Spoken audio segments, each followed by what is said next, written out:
Großes Kino.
Du bist offen für Neues und holst gern das Beste für euch raus.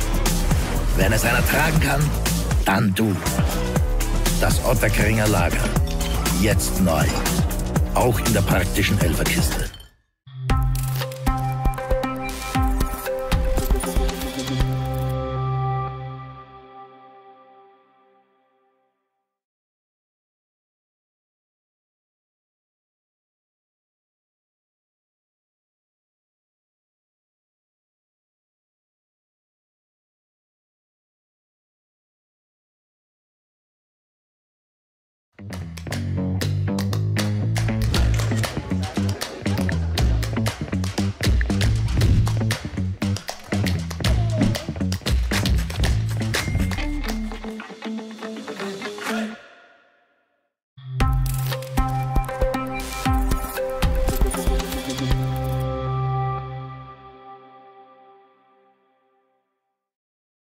So extra. Die Cineplex Bonuscard wird zur Cineplex Extra Card. Gönn dir dein Extra an Rabatten, Prämien und Aktionen. Jetzt direkt auf deinem Handy. Cineplex, bist du schon extra?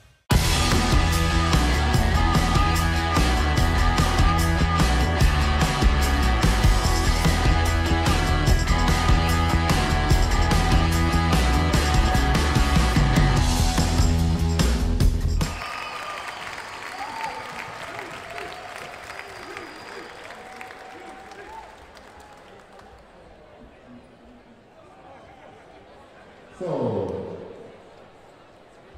make some noise for your host,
Please take your flag. One or two people leaving on the center court with the national flag.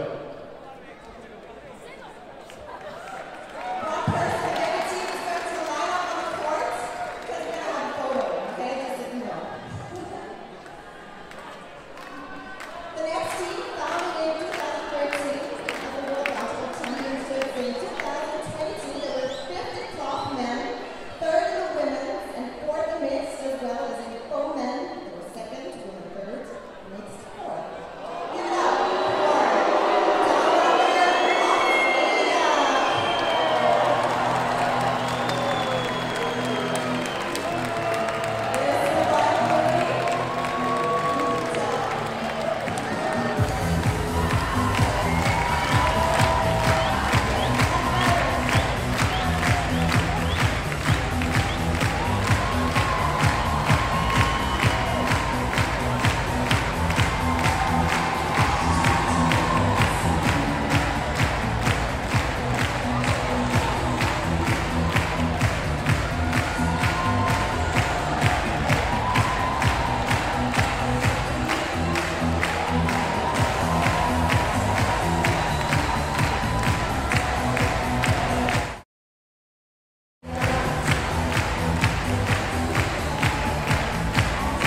being 8th at cloth mixed at the Euros last year.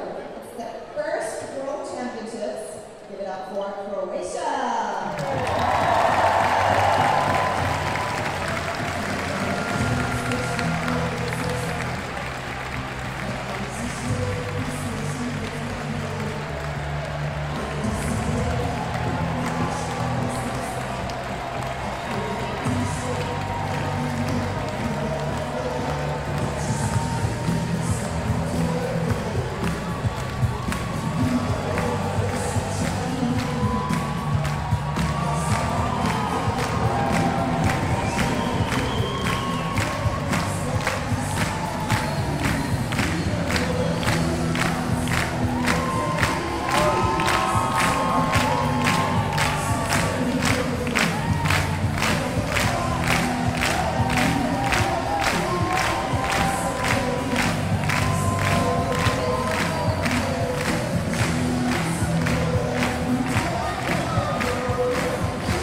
was bronze at the CEC 2019 cloth mixed, cloth man fourth at the Euros last year, and they are this year's Junior European champions, cloth in under 50, under 80, and women's teams. Please give it up for Lille from France.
it up for Ireland.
Will be winning this Dodgeball World Championships. Give it up for the confident foam mixed roster from Japan.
medal for Malaysia.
Was at the WDC third place in men and women, and the expectations for the Worlds 2024, they want to be top 8 in men's, top 8 in mixed, and top 4 in women's. Please welcome the Flying Dutchman from the Netherlands!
the Worlds in 2024. We want to get noticed too. Please welcome the cloth roster, the Northern Ireland Knights.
for everybody, y'all.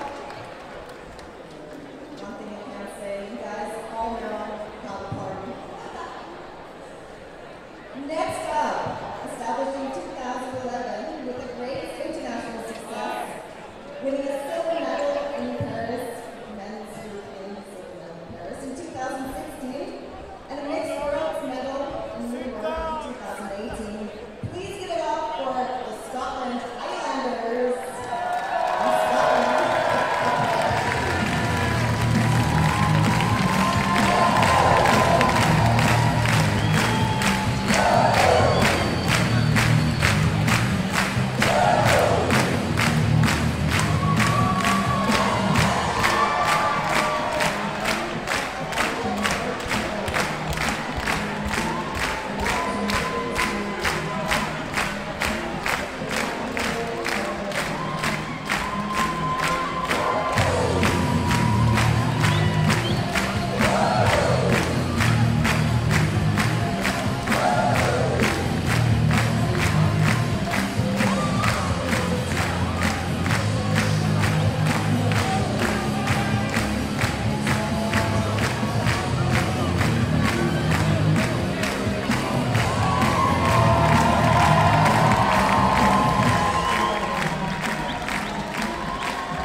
winning 7 bronze medals, 4 silver medals, and 7 gold medals. Please give it up for Team USA!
Quote Donald Trump, where woods are more explosive than in California. Welcome to Austria, where Arnold Schwarzenegger was born. Welcome to the Dodgeball World Championships 2024 here in Graz. And welcome to the biggest World Championships in the history of Dodgeball.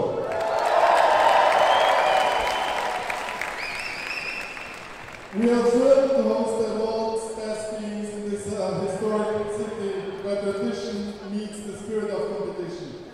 Over the next few days, it's enough. Over the next few days, we will witness extraordinary talent, fierce rivalries, and the unbreakable sportsmanship that defines our game. Whether you are here to compete, cheer, or simply enjoy, know that you are part of something special. Let's celebrate the power of teamwork, the thrill of victory, and the unity that sport brings. Best of luck to all teams.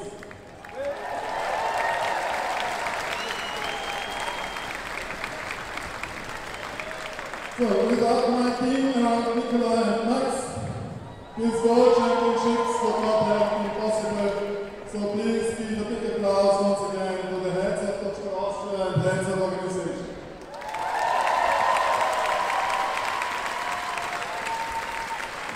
But there is another important person without whom this event would not have been possible. Please welcome the head of the Graz Sports Office, Thomas Rajakovic.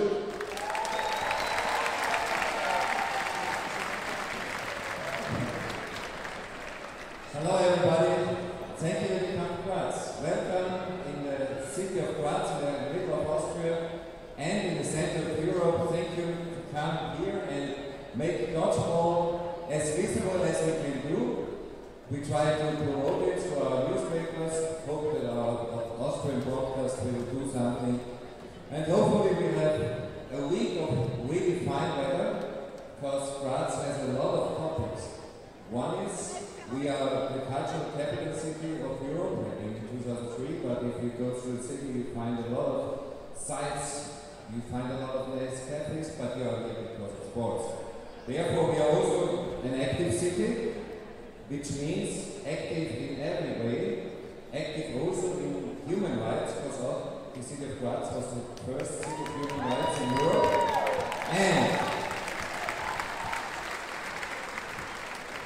And I think we all know what is happening and going on in this world, but I think through sport we can come together, we be united, and we be united in peace, and we can perform. Perhaps also a better world if we all try to do this, and we meet here to be friends, to have friendship all over the world, from Argentina to where is the north country? Let's say Sweden? No, I don't know. From Argentina to Sweden. Thank you very much for all of you to come to Graz. Have a nice week here, and I hope you like it, and if you like it, come back also as tourists, as friends, meet wherever you can. Thank you very much.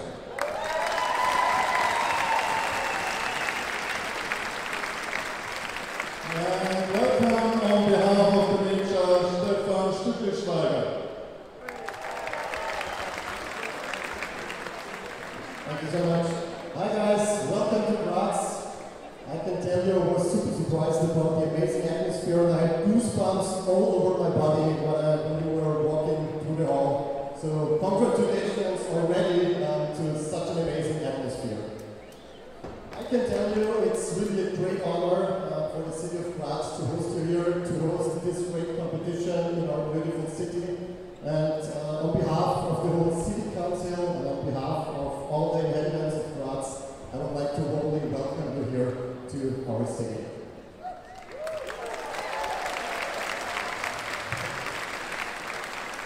You know, Graz is very rich for its history.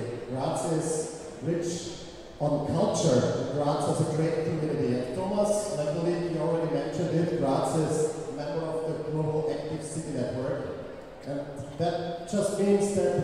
put sports into the middle of our political agenda. And this is really, really important to, to foster sportsmanship, all year long. To us, this championship is more than just a competition. It is a celebration of global unity, of sportsmanship, and the unifying power of sport. So athletes, you guys have trained hard to be here, and now it's your time to shine. Play with passion, play with fairness, and with the determination that has brought you to this world stage. And regardless of the outcome, you guys, to us, you are all already champions. So enjoy your time here in Graz and have great games. Thank you for being here.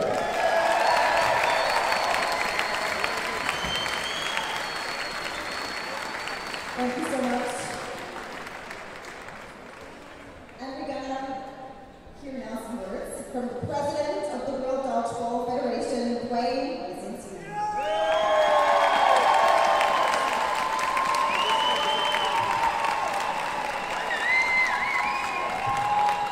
I just want to say one more time, please let's give it up for our host Austrian Dodgeball Association.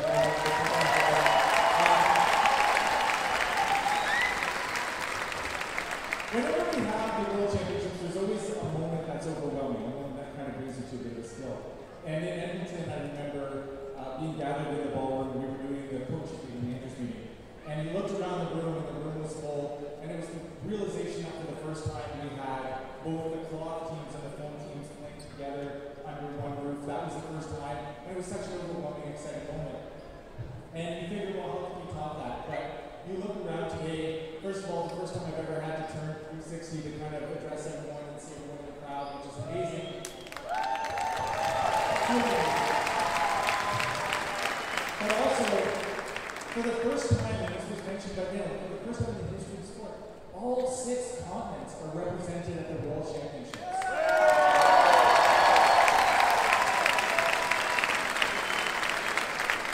And we know there's a few of our community that can join us, sometimes for political reasons, sometimes for music reasons, but the representatives of those people are here, the spirits of those people are here, and the fact that we're gathered here today is just a testament to how far the sport has come, how much we've grown, and it's just the color of the people. It's amazing to see everything in the same day. So thank you, Dodgeball Austria, for everything you've done. Thanks to all of you, because it's a sacrifice for a lot of you to be here. I know it's tough between school and work and families and costs.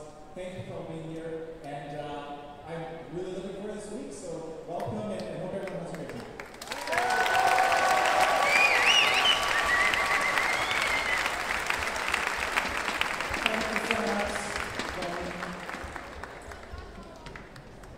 And we have about 20 minutes until our first game. Our first game of the Dodgeball World Championships 2024. So I want to call on the courts Team Austria and Team Canada. Please welcome them.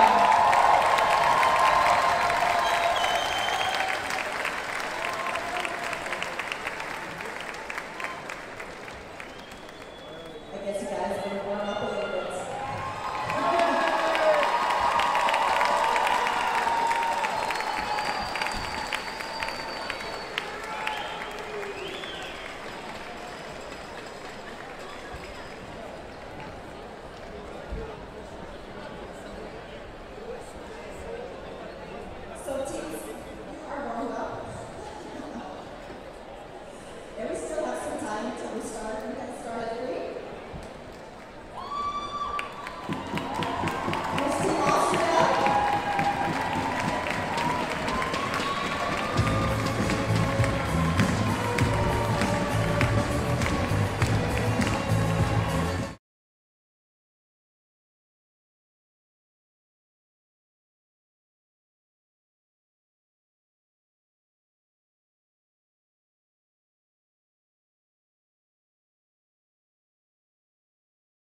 mit 6 Regeln spielt.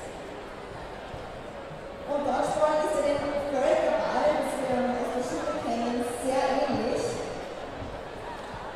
Nur mit 4 Regeln bzw. 6 Regeln gleichzeitig gespielt. Hier geht es ums Abwerfen, ums Ausweichen und ums Bälle fangen. Aber um was es sonst noch geht, das wird uns gleich der liebe Andreas Koch verraten. Der ist ja schon am Aufwärmen. Hallo. Ihr seid schon aufgewärmt? In the middle of warming up. In the middle of warming up, Andreas Koch from the Austrian team. So what are your expectations for this first game of the World Championships? We hope we can stay steady and ready for the next we want to put on a nice game for all fans and all nations to play in. That's a good start. So no further expectations. You want to win against? We definitely want to win this first game because we know Canada's a tough opponent. We saw them 2 years ago in Canada actually, so that's a nice game match to have. Great chance to show them who's better, right? So do you have a specific game plan set up? We have a game plan. Our match plan, I would say, revolves around imposing our game onto the opponent, but also being flexible. We have to make any minor tweaks, adjustments during the game, or in the tournament. It really depends on how they want to play, but we'll try and play our game. That's a good start. Fingers crossed to you. And just have fun. Right? We'll try. We have some other players too, but we'll try for sure. You show them how it's done. Okay. Well, good luck for the game. Have fun. Thank you. Let's go.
Okay, everyone, let's have a look at our watches.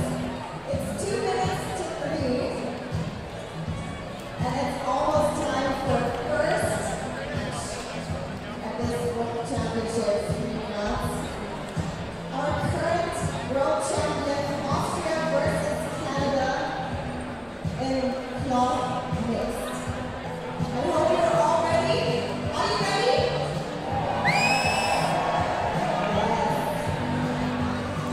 So, we're going to start in 2 minutes, and I hope you guys have fun.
The Austrian are only 3 against 6, but one player got out.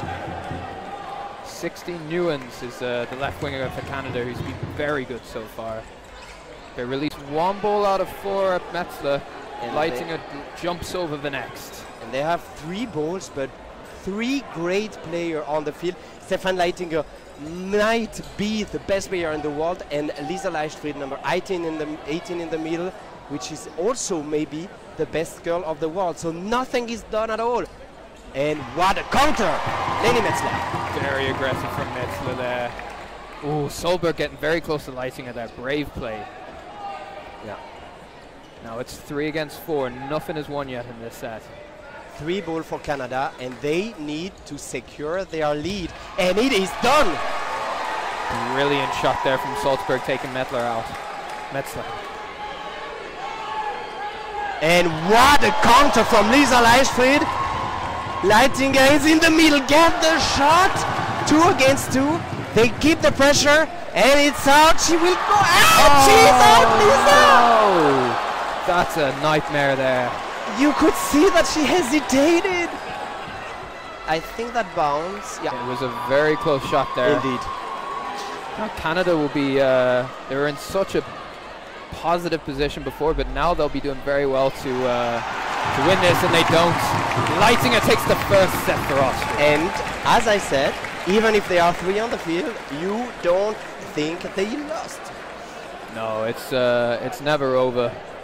A few players starting a bit slower on the Austria side. Canada very much a team in the way that they were playing that first set. Yeah, that was amazing to see how Canada just got the lead in that first set. Great game to come, and everyone at home, don't hesitate to comment. We are watching the text in the chat, and we will be answering any question, especially from Katchenau saying, "What's up, Dan?" Hello, Katchenau, welcome. And what a hit there. Austria taken out 2 quick into this set. Koch getting around the ball, very aggressive play from him. Yeah, they definitely want to put a lot of pressure and not give anything to Canada. Hope is not allowed. Oh, beautiful dodge. That's Chris Wood there on the right wing for Canada, nicely jumping out of the way. Beautiful block. Very comfortable for Koch there. Yeah, a very solid team building for the Austrian team. Yeah, now if they can stay in like this, they're really allowing themselves all to get into the game now. They looked a bit rusty in that first set. And Leitinger put himself in the middle. I guess the first set was tiring for him. So he gives the ball to Xaver Schmidt to lead the dance until the end of the set. Yeah, it's a very hot temperature here. And that's a catch! Oh, brilliant play there. Taking out Falcone. 4-0 for Austria already. And that's an early timeout there for Canada. Canada looking to reset there. So I just want to answer to Carwin. Yes, it's mixed. Mixed being a category where you have 3 men and 3 women on the field. So yeah, and thank you everyone writing Dan and Ben. We are legend, we are beloved. We love you all, of course. We're very privileged to be here. We can't believe how lucky we are to be commentating such an amazing game. Especially with one of our English skills, which is definitely debatable. But debatable. Yeah, and Canada are already ready to go again. Austria using more of a timeout than Canada, it seems. What do you think Canada will have said in that timeout there? I think what they want to say right now is that they need to be less hit by when they have a ball in hand. It seemed that they have been hit when they should have the control over the action. And that is what killed them. And exactly like that, this happened again. That's what they need to correct if they want to be able to come back in the game. Koch taking out Nguyens early doors. Very aggressive standing counters coming from Austria. But Metzler is taken out by Wood. Yeah, Wood making a great work on the right wing over there. But Stefan Leitinger doesn't want to give him more space. Now, Austria are giving the third ball to Canada quite a lot, but they are a very aggressive countering team, so not too surprised by this. But at the same time, I mean, Austria has been winning a lot more confrontation by being in defense. So, yeah, why changing when you are just winning? Looks like there might have been a miscommunication on the call there. 2 different targets thrown at. Leitinger opens himself up, but does take Wood out in the process. But he's been revenged by Booth. Booth. Lovely name. Yeah. Oh, so close to a catch there from number 14, Dermot. But Lisa Leichtfried is too strong. She has the throw of a man, for sure. It's a powerful throw. Honestly, one of the scariest throw of the whole world. We can say that. And what an interesting positioning on the field for Canada, which keep the men in the middle, having the two women on the sides. That is something you don't see much in Europe. Now, I think, though, the logic behind that is they're hoping to utilize the man's arm in the middle and have the cover coming from the women, and hoping that Austria maybe open themselves up trying to take out the man in the middle. But they changed as soon as I pointed it out. They've swapped it over a lot, and they give 4 balls away to Austria, but Austria failed to capitalize last time. Honestly, you can really see on the field that Austria doesn't want to keep pushing more and more and more. They are leading that set, so they want to keep on going smoothly and slowly. And Booth was very close to a catch there. But Koch is he's having a great game so far. After the first set where he was out early, he's made a lot of hits. Leichtfried releasing there. Austria not scared to throw the single and giving away the catch. Canada don't look like they're looking for it that much. Xaver Schmidt could have taken it, but why risking when you can take your time and make a single throw very probably afterwards? Koch taking him out there. He had been killing so many players until now. It's honestly, wow. She doesn't want the ball, she wants the catch. And once again! Koch making the hit. He is on fire, you have to say. Deutsch Qualität. And we have a few questions in the chat. What is your score prediction, Dan? Oh, wow. That's, I think Canada have looked very impressive coming into this. I think that they called the timeout because they feel that they could do better than they did. However, Austria are reigning champions for a reason, so I would have to bet on an Austria win. But I'm open to be proved wrong, and they definitely can. Also, we can see that from that beginning of the game, where 6-0 for Austria, and it seems that Austria is really wanting to give everything and to win even more. I would actually say 24-4. Wow, that's a harsh one. I think it's a very harsh one. Canada have just shown they heard you and they didn't like the answer. They've given away 5 balls, but they've taken out 3 players in the process. Is that a good trade? I would say so. Yeah, but you could see that Lisa Leichtfried was in the middle of the field with the ball, and she still decided to keep the ball. And with that decision, they killed 2 men in the other team. That was great. Yeah, Woods and number 16 Nguyen's taken early seat in the outbox, but Metzler is taken out. I thought she blocked it. Yeah, very, very fair from her. Well done. Ooh, that was a close one, but a bounce.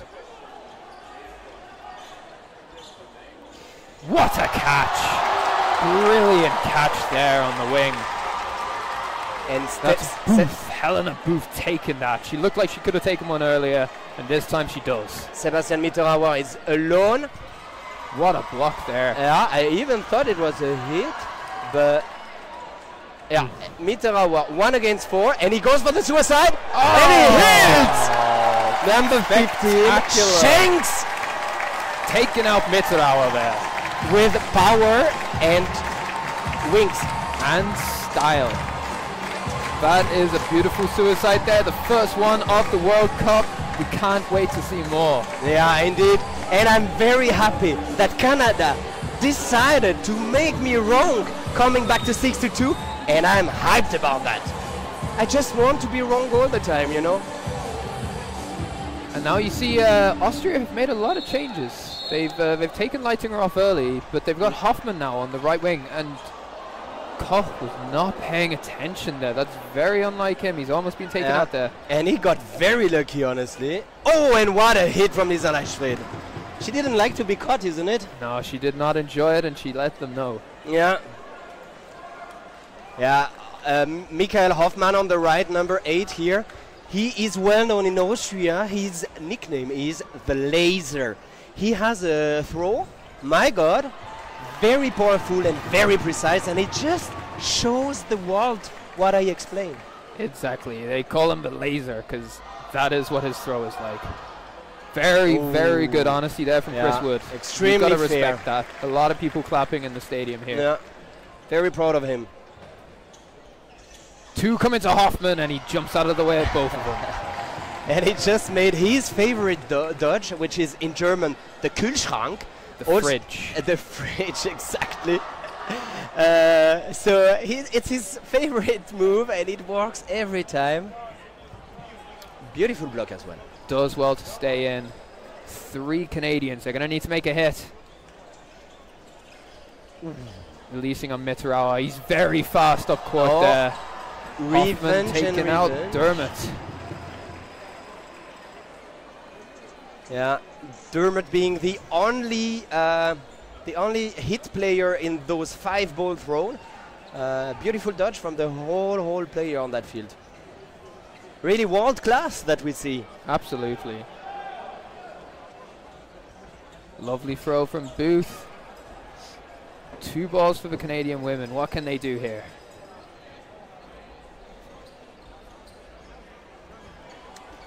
A lot of talk in the chat about the size of the field. I think there is a lot of people being able to answer that, but basically the line are a bit different. The field is a bit wider from a few years ago, but in general the distance don't change at all. Wow, is that a catch? In the World Championship rules it could be, but I think one of the balls that hit her hit the floor before she secured the catch.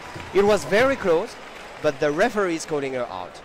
8-2. A few of the Canadians not too happy about that one. I can understand why. It was a very well made catch, even if it doesn't quite happen in the right time. And it was also while she had 4 balls thrown at her, so it was extremely hard. It's 5 balls. She didn't have a single ball there. Yeah, but didn't they keep one? I think they kept one. I think Basti Mitterauer kept 1 ball. Could have been. Mitterauer, he's making an international performance for the first time in a while. Oh, what a block there from Bill. And everyone, thank you so much for all the support you're giving. Dan and I, we enjoy commentating. We hope that you like it too. You are supporting us a lot, so thank you so much. And that's a catch from Brini, bringing Housey back in. The Laser is never dead. Oh, and we've got some people saying it wasn't actually a catch. No, I actually, from what I see, he was never out and he got that ball. That was close, but that was a catch. Great reactions there. Insane. 5 against 5. Metzler taken out there by number 12, Brandon Willier. Brilliant shot. Leni Metzler being a target over there. They know that she's good. They don't want her to be on the field too much. Oh, beautiful dodge from the 2 Austrian boys. And either there's some miscommunication or something, because they have given away all the balls to Austria there. That's it's not good ball management. And 1 hit. Yeah. Willier is taken out. By the way, I want to notice that Sebastian Grill, who made the catch at the first second, it was his first action in this game. The first thing he did, that was that amazing catch. Lovely block there. The job from the woman in the middle of the field is really impressive, keeping the pressure on while the male player have the time to make big throws. Austria is really having a big arm power. Ooh! A little laser action. Another laser from a laser. But Canada is also showing great things, and what a cross! Headshot there from Lightfried. She apologizes to the player. But what a cross to take Michael Hoffmann out. That was... Oh! Wow. That was so close from Andrea Falcone there. Wow, amazing game. I'm so hyped. If you can't tell, we love dodgeball. These are all bounced. Oh? Yeah. Or line faults, I think she's been called out maybe. on. Because you could really see they didn't want to take, to give any opportunity for the Canadian player to make a catch. That was really not worth it. Now it's 10-2. Austria really starting to run away with it now. Canada are going to have to make some changes, but what can you do in this situation? They're just getting retaliated on so consistently. I think one thing you've seen from Canada is they've got some great catches in there, and if they can back them a bit more, maybe they can start taking some points. And also what is impressive and hard for Canada is the amount of change that Austria is making, like not giving an opportunity to Canada to get used to the opponent. It changes all the time. What can you do when your opponent is constantly different? Yeah, I mean, they've been struggling to make the hits because of it. They're clearly not reading the players that well. Oh, and that's what I mean by great catches there. Absolutely phenomenal take. He went fishing for it. And that's 4 ball for Austria. They are led by 2 players. They need to get back. That was Ryan DeMello in the middle taking the catch there. Double hit? No. No, single. Lots of energy coming from DeMello. Love to watch him play. Ooh, almost lost control of his ball, but he keeps it. I think it hit the floor first. Oh! Oh! DeMello again! And is that a catch from Sebastian Grill? No. Referees are calling a bounce. Indeed.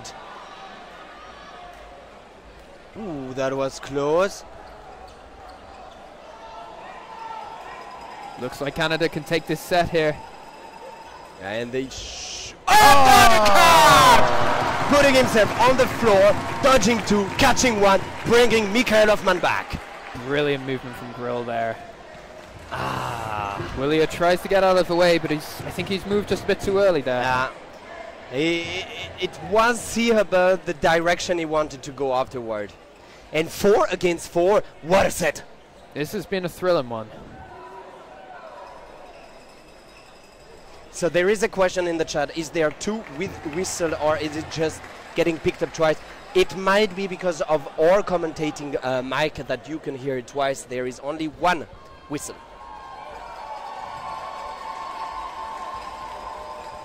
Oh, 2 hits, only 1 more player on the field.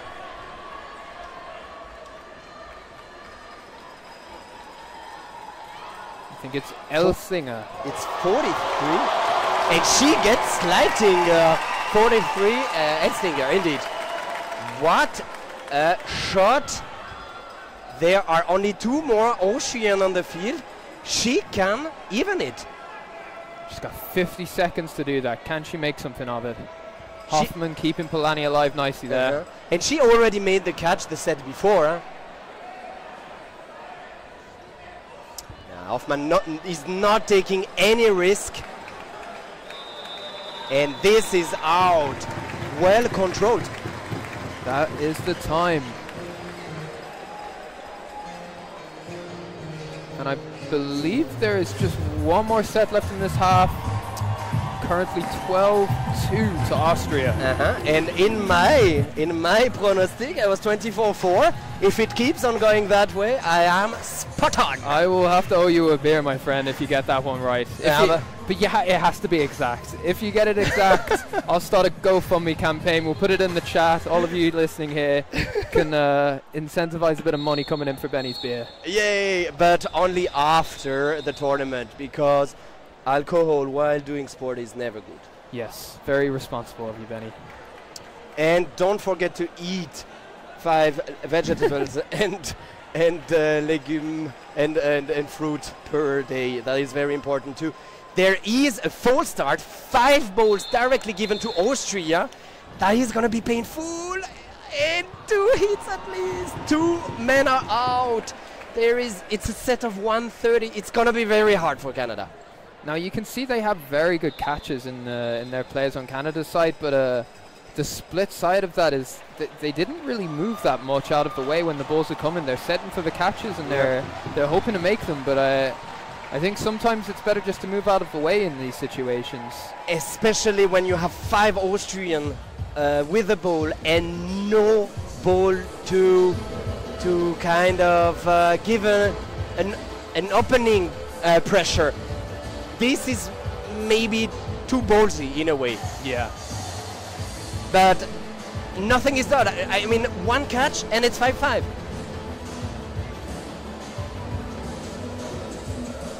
We can actually see that Lucas Decker, number 71, just made his first step in this set, isn't it? Yes, Decker. He's fresh legs coming on. Nice dodge out of the way. Number 9, Chris Wood, releasing on him. I think Canada might also need to reduce their releases on ball holders a little bit. Yeah. Because they're not making the hits.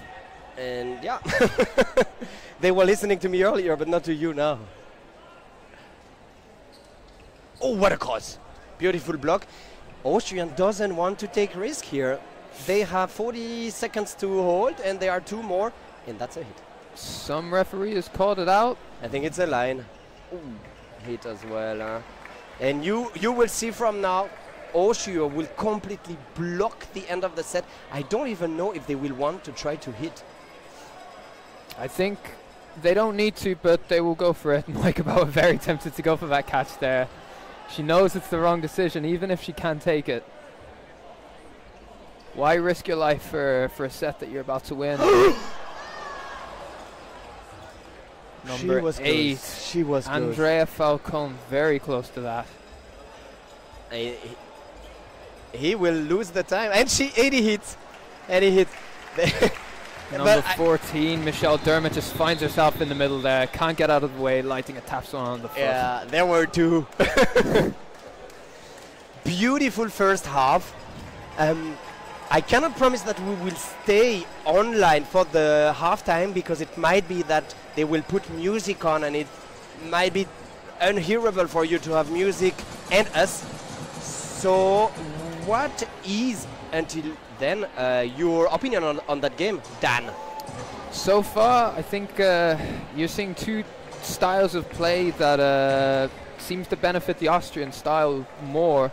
You can see Austria are quite dynamic in the way that they move up and down the court. They're pressing a lot. They're not easy to hit with the ball in the hands. Canada are far more set, go for the catch, make the big hit style. And I think they need to change things up a little bit if they're going to make an impact on the rest of this game so far. It's a very, very tough game to have at the start. I've got both Canada and Austria in my groups, and I got to say I'm very relieved that I'm not playing the opening match against Austria. Yeah. So hats off to them for having to deal with this. It's home turf for Austria as well. Austria are here. We've spoken to them, we know them well, and they know that they're here to win. And Canada, they've come all the way from the other side of the world to this, and we know that they're a force to be reckoned with. So we're just waiting to see how they can adapt into this game. Yeah.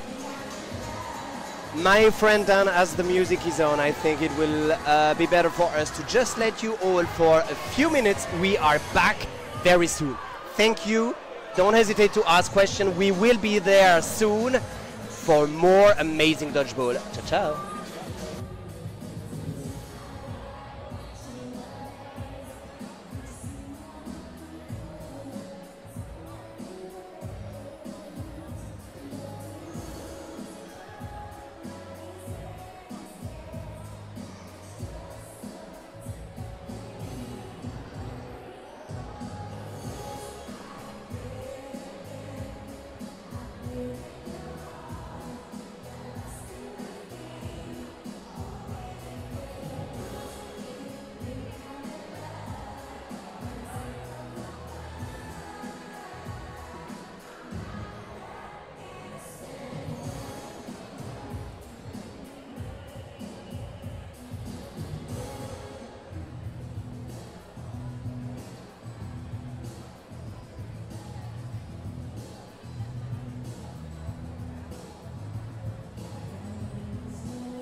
Hello everyone, I hope you enjoyed your little break. You got some Coke, water, whatever you want. Just don't forget one thing, we need to be 1,000 followers before the end of the day on this Dodgeball Austria channel. So just hit that like and a subscribe button, because we will not play tomorrow if we are not 1,000 today. That's what Max Golda said. And with that being said, Austria already obliterated 3 players. Yeah, they Lucas Decker is having a very good game there. Sleitinger takes out number 61. That's Kevin Vo. Canada looking slow into the start of this half. Elsinger taken out there by Decker. Very close to missing. I didn't even see the hit. She definitely felt it. Yeah, I can imagine. Falcone, the last player, touched well. Apparently not. Okay, I didn't see the hit, but a referee who is Sam Mason, referee of the year in Great Britain, he saw it comfortably. So yeah, calls her out. I think he saw it better than us from here. 1K subs. Oh yeah, absolutely. I mean, we will share our opinions when we see it, and we think we see a hit or not a hit. But you've always got to respect the referees and what they say. They've got an impossible job, and they are a lot closer to the action than us. Indeed, and also don't forget that we are mainly wrong anyway. So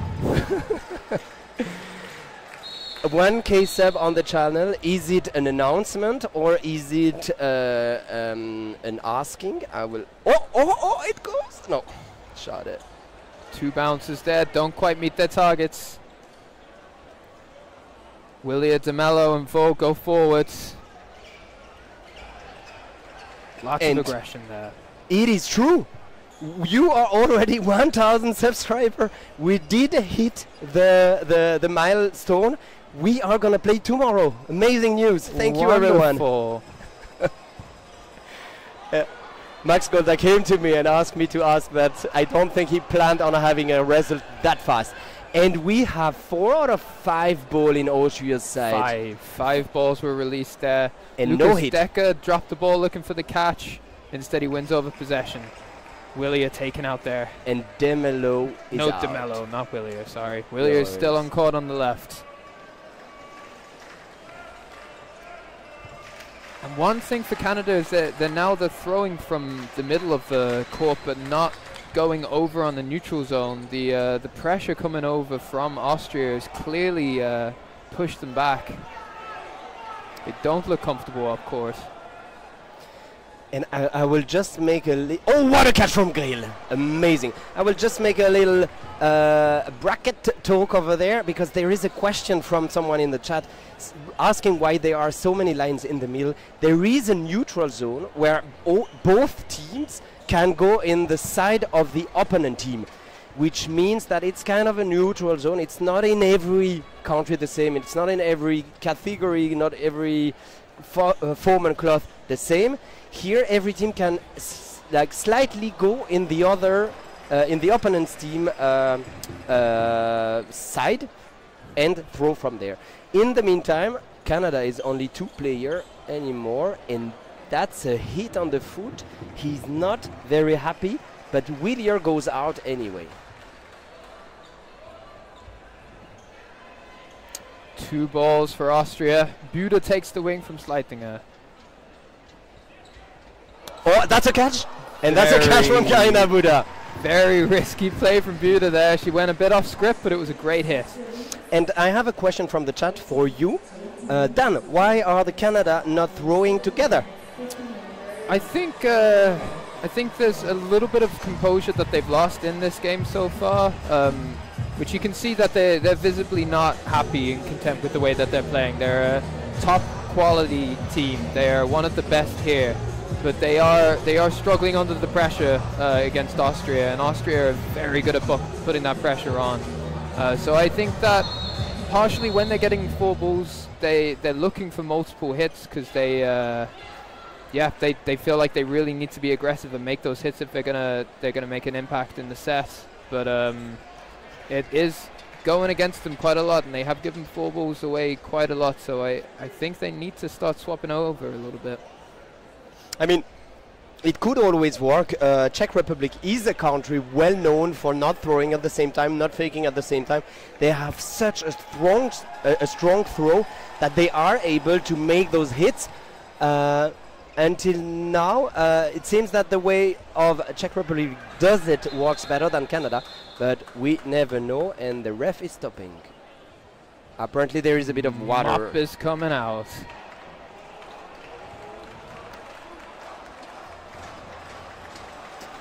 People love the mop.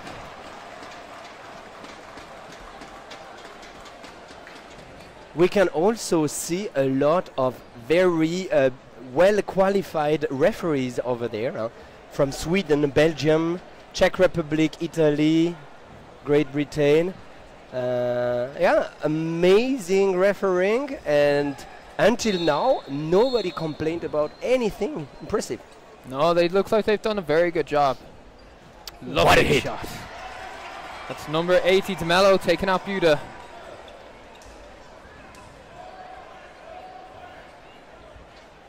Oh.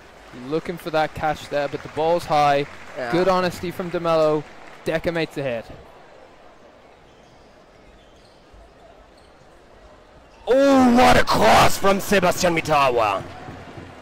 Oh. She was really not scared of Stefan Leitinger. I would be more scared. Yeah, I would be more scared too. Oh, Tessa Neugebauer is hit there. She seemed very disappointed. She was just not paying attention. I think it's more Sebastian Mitterauer that passed in front of her, and she actually didn't see the initial throw. And both are out. Yep, Sleitinger makes the hit as well. Sees the opening and he takes it. And the score is now 20-2. I think I will not be right, but the game is really tough for Canada. Currently, they are led by 18 points, but also means that they scored 1 set only, while Austria did score 10. Very rough. Do you think that this score of 20-2 is a score that represents what we are seeing? I think it's difficult to argue, no.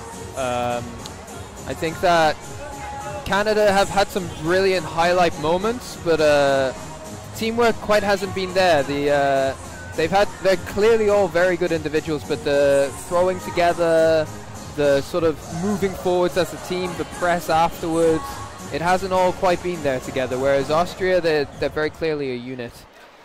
I think Austria really tried to optimize their dodgeball. You know, they don't want to make one mistake. That's their gameplay. It's not like playing risky or not, it's not making mistake. And you can see it the way they play, they almost never make one. And even if they are led in the set, by making no mistake afterwards, they get into it. So very impressive dodgeball, and yeah, it seems to work well as the score shows it. Give 4 balls to Austria again. They do very well not to get hit by anything there, but they've got to stop doing that. Yeah, I let you go down and say it. Oh, Xaver Schmidt. Very aggressive. Getting Willier out. He was very fast. And that is 4 balls for Austria again. Yeah, Shanks thinking he can take Mitterauer out. That's an easy thing to think. Mitterauer is a player who gets very close. You think that he's coming right to you. You got him there, but he moves out of the way so agilely. Ooh, beautiful counter by Shanks, but it didn't hit Mitterauer. Oh, a better trade. That one does, but at this point the trade's not really what Canada would have wanted. Indeed, because Basti Mitterauer is now out, but there is only 2 more Canadians against 5 Austrians. Buda looking for that catch there. A bit unnecessary. Wonderful throw from Morrison over there.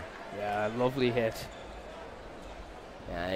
Austria, as you can see, already decided not to take too much risk anymore, which once again is about not making any mistake.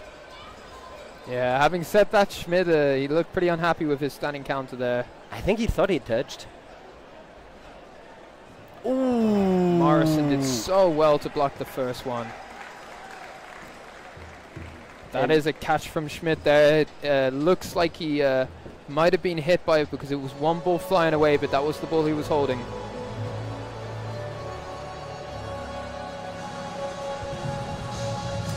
I use a bit of that break to tell you that the next game will be in foam, so not in cloth, and we will not be commentating because we are obviously not good enough in foam rules, but we will be there for the last game of the day, women, Mexico against Austria. And the foam game, I think it's men Hong Kong versus Great Britain, if I'm not mistaken. Is it not Malaysia? Oh, it might. Yeah, no, it's Malaysia, not Hong Kong. Sorry. It will be an amazing game. Yeah, absolutely. You got two very fast teams there. But until then, let's focus on what we have right here, which is amazing athlete showing us the world of dodgeball. Solberg jumped really nicely out of the way of Andy Koch's ball. Oh! Number 9, Chris Wood, hits Decker and then looks for the catch as the ball comes back, but he can't quite make it. And Koch is out, but Xaver Schmidt took out number 22, Solberg. So it's a 1-for-1. And Xaver Schmidt was the last player on the field, but Anna Polani gets the catch and brings Decker in back. No, it's 4 balls for Austria. Will they release 3 on the man? No. Willier is out. Morrison, if I'm not mistaken, is the last girl. She has an amazing throw. We've seen it earlier. Yeah, beautiful fake from Lucas Decker. He comes to make her think that he will be aggressive. She starts throwing, and he drops the ball and gets the catch. Amazingly well done. Amazing coordination from Lucas Decker, the captain of the Dodgeball Ninjas. Amazing club in Austria. I've heard that it's the favorite team of the world, isn't it? Yeah, it could be. It might also be our team, so not being biased here at all, but indeed, not being biased at all. And it's 24-2, so there will be one more set only, and Canada will win it. No beer for you if that doesn't happen. Let's go. And Lucas Decker, what a catch! Solberg, it bounced in front of him. Was not a hit. Austria still keeping up the tempo. And that's a block apparently, and they go on Koch, but he doesn't care. He's going on the floor, and he dodges well.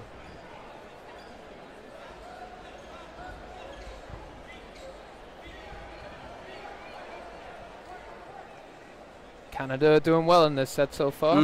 Number 22, Solberg, shouts out the orders. Blocks out of the way. Buda comes, releases a counter on them, on Morrison, but Solberg goes for the retaliation. 2 balls for Canada. Is there gonna be any post-match interviews? Shaquille Joseph, I honestly have no clue. We don't have ourselves the possibility of going on the field to interview people. Maybe the moderation planned that, having a mic with someone from the team, but this will not. Oh, what a catch! Brilliant from Solberg there. On the floor, getting the hands up and bringing it home. Brings Wood back onto the court with it. 2 released on Schmidt. He ducks underneath.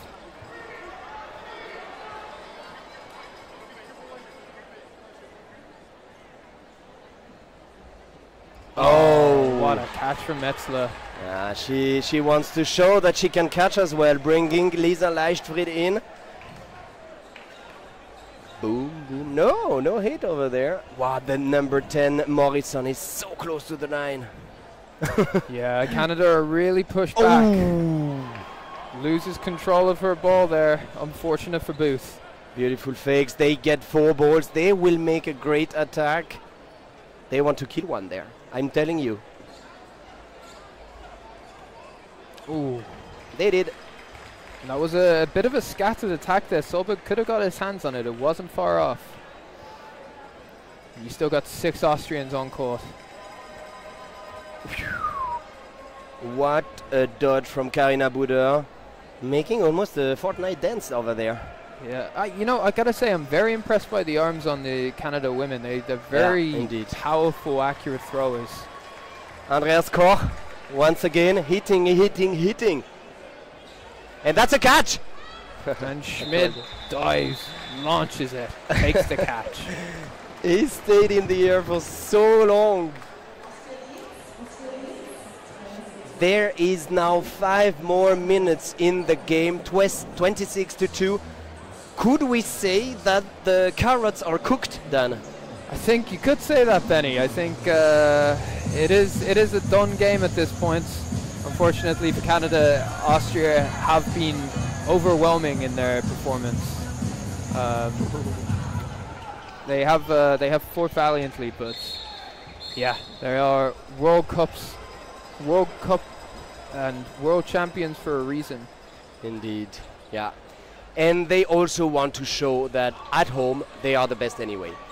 But Canada played so well, and I cannot wait to see how they will adapt their gameplay to the European gameplay, because you know that's also a big difference. You are used to gameplay where you live, and then you come through the world and you see people playing another way. You will adapt, and Canada will adapt and will be great.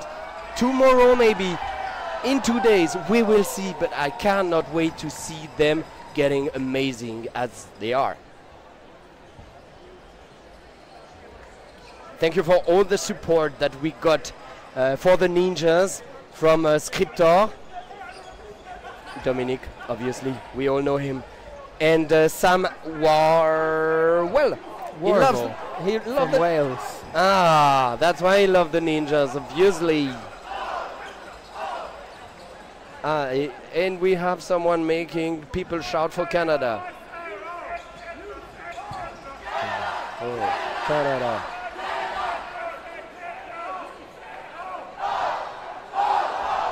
And he fell. Sorry, I was not looking at the game anymore. Austria very much in control of this set still.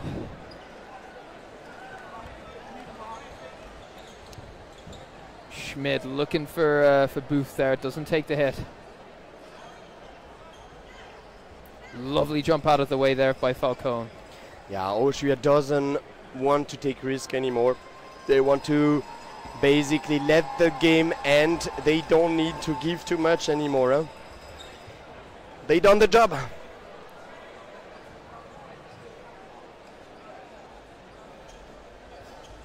The laser didn't laser. Very close to making that hit. Xaver Schmidt getting the hit over there. Andreas Koch alone in the middle.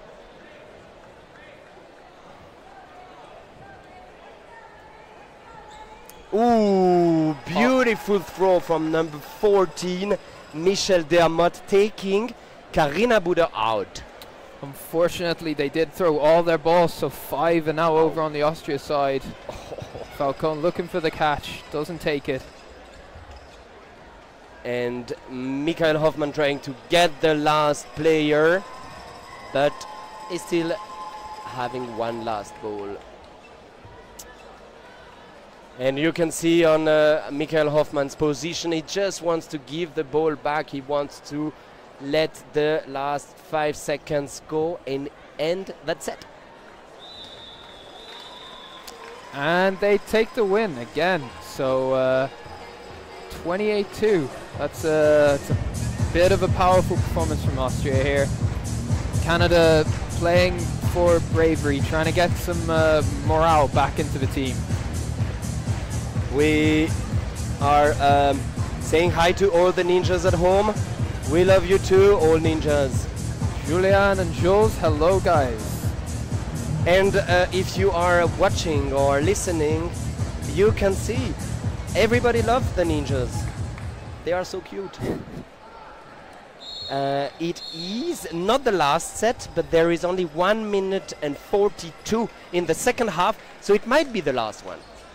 Oh, what a hit! Beautiful shot there by Hoffman. And beautiful block. Very almost taking out Nguyen's, but Nguyen's doing brilliantly to get out of the way. Oh, how's he want to take it? Oh!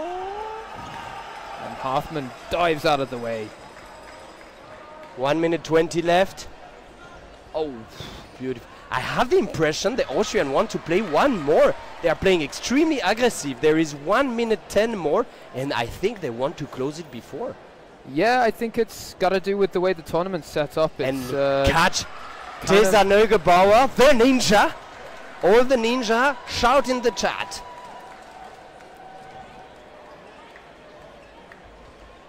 $50 seconds to go. House he takes one and dodge beautifully. Leni Metzler is there. There are 3 last balls. Lisa Leichtfried on the left will lead that last attack maybe. Okay. Block. 2 balls for Austria. There is 30 seconds to go.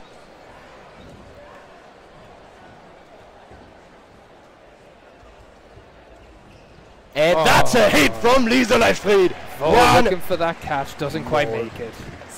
Yeah, that was hard. We said it earlier that she is throwing so strong. You don't want to just randomly go on it because you can't. And Elliot Webb saying England versus Malaysia. Men in that is the next game that's coming up. And but I'm wondering because why is he writing in the chat? I've seen on Instagram he posted a story that he would be here. Yes, Elliot, we are following your Instagram. You are watched. Last set of the game. Canada take 3. Come on, Canada. Let's see them make a hit. Make some points. And I think some people are from Wales in the chat because some Dina Thomas said love the commentating, especially from what a catch from number 15 Shanks. From Dan the Dragon, so they like you better.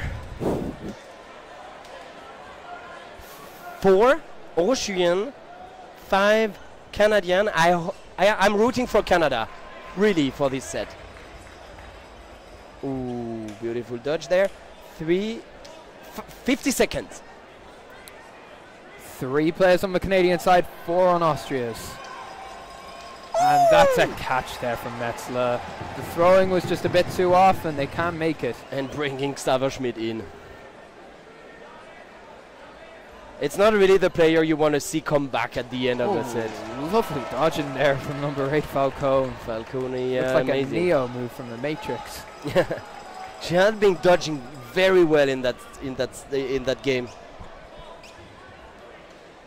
15 seconds left. They need to take away 3%. A big pressure from Andrea Kor, German but Austrian as well. Falcone is out. She tried. She did well. And that's brilliant play together from the Austrians. Summing it up nicely with that last hit. Yeah, and 32-2. That is a rough score, obviously. You all know that. And basically, I was not that mean in the end. No, 24-4 in hindsight wasn't the worst guess. No. It was a great game. Thank you very much, Canada. Thank you very much, Austria. You gave us a lot and it was amazing to watch. We are gonna see now Malaysia, England in form. We will let you. I could not tell you who are the commentator, but it will be amazing anyway. We see each other later at 5 for the women game. Thank you, Dan. You were amazing. Yeah. And you, Benny, thank you very much. Follow us on Instagram, Dan and Ben Commentators. And subscribe to Dodgeball Austria channel. We just hit the 1,000, but we want more. Enjoy the tournament. We'll see.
0 until the second game of today's Women's Malaysia versus England.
Hello everyone and welcome to the World Dodgeball Championships. My name is Halen Sky and we are about to watch Malaysia Foam versus England. And this is the men's game.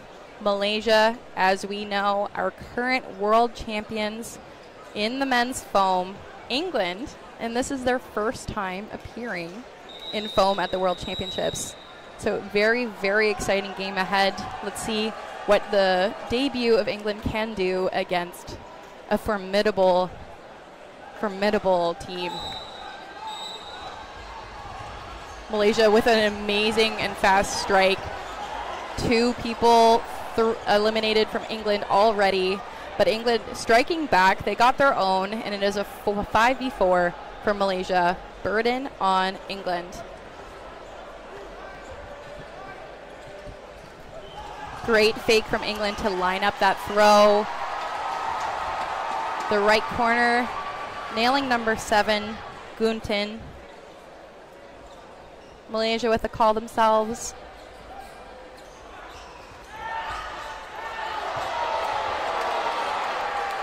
I believe both balls actually, okay, yeah, 18 was hit, that's Wong. Great attempt by his teammate to try to catch that. And England coming out swinging in this first point.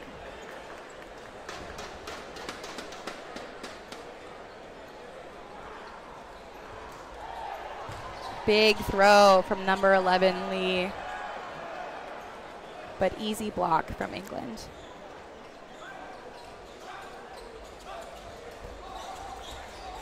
And that's what you're going to see from Malaysia. They love that backline counter, trying to catch people in their offense. Oh my gosh, but England is the one with the backline counter. Wow, what a toss.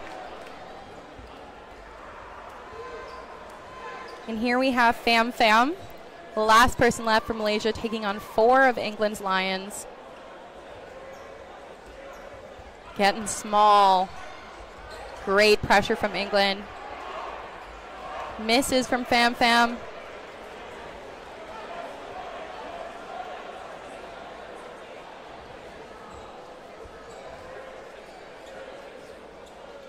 Oh, and such great defense. Oh, and there it is. There's the shot from Pham Pham making the first connection. Closing this into a 3v1. England still with man advantage. Ooh, faking that pinch, but reserving the shot. It is still going to be on England with 3 balls. And a great series of events here. Pham with just fantastic defense. England trying to get their angles. Choosing to throw one. Setting up for this aggressive pressure here. Baiting that throw.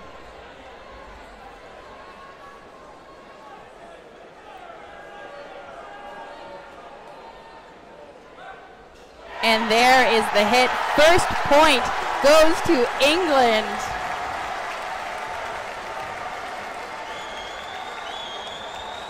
What an incredible start. Now, we don't know what to expect from England's foam team. As I said, this is their debut, but England is a team that is very, very strong in cloth. So a lot of mechanics, obviously transferable. Dodgeball is dodgeball. And this is super exciting to see. Great job, Barry DJ. We love to have the music in between sets. And Malaysia, once again, getting really aggressive on that strike. It's so fast. 2 people out on England's side already.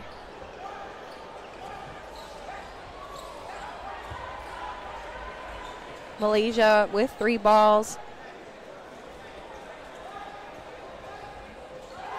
What a great hit from Gunting.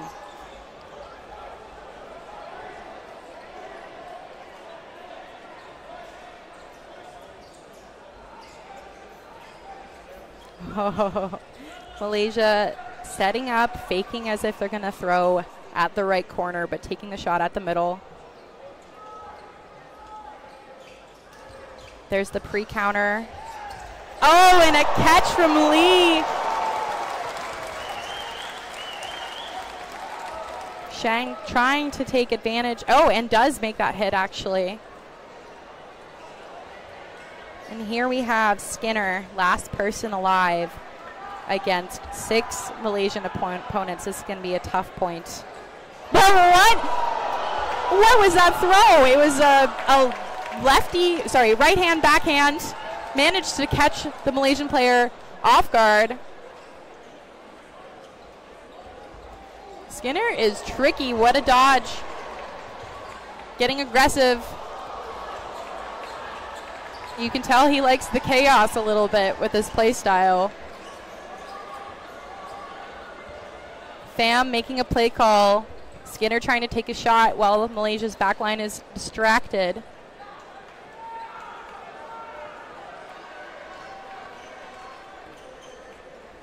Oh, and that is the cannon from Lee. Lee, a very tall man, clearly has a lot of leverage to put a lot of force behind that throw. And now Malaysia evens the score.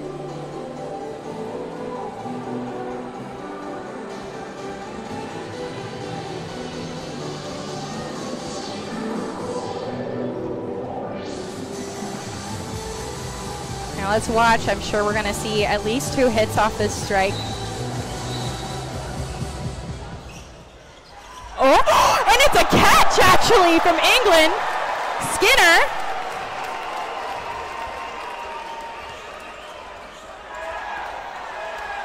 Wow.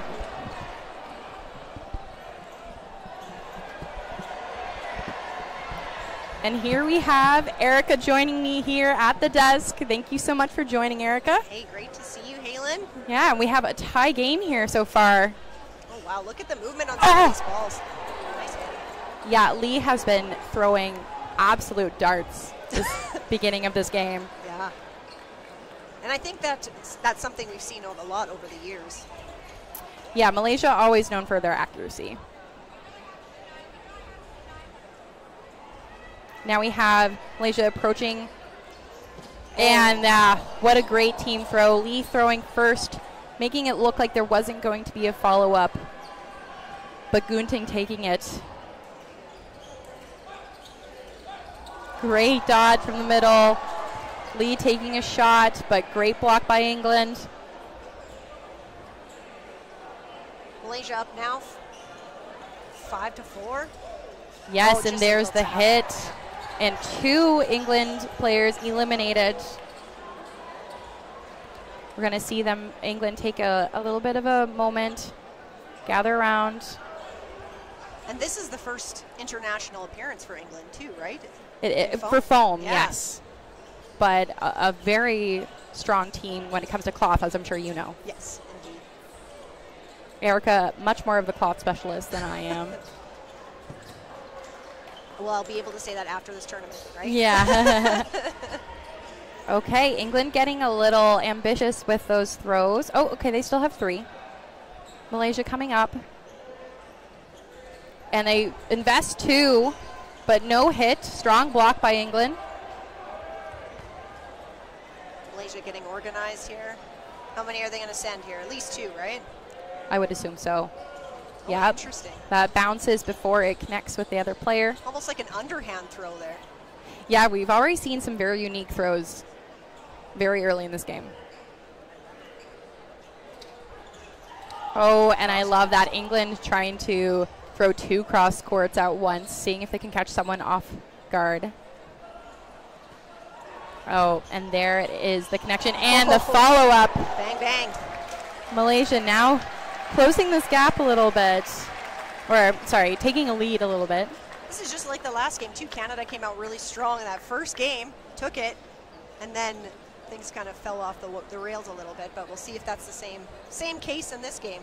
Let's hope not. I would love to see a very even and strong game. England coming out strong in their first foam. Yeah, lots of excitement. It's their first time to show off. Oh, big hit there. Wow, and Malaysia just so strong at closing that gap off the rush. But it's England that's actually going to win that exchange. They are up 5-4 players. Gotta love a lot of action at the beginning. Was that a catch? Pham with a catch. Oh, referee's going to have a discussion over this. Yep. And they are saying it's actually an out. So no catch, and it's an out. The ball must have came into Pham's chest, hit the ground before he secured it. Ah, gotcha.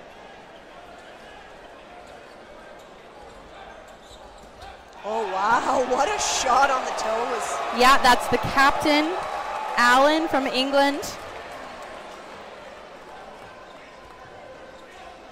Wow, and that is a crazy drop throw coming out of Gunting. The movement on that was insane. Oh, shoe tie. Very important, safety first. Now we have a 5v2.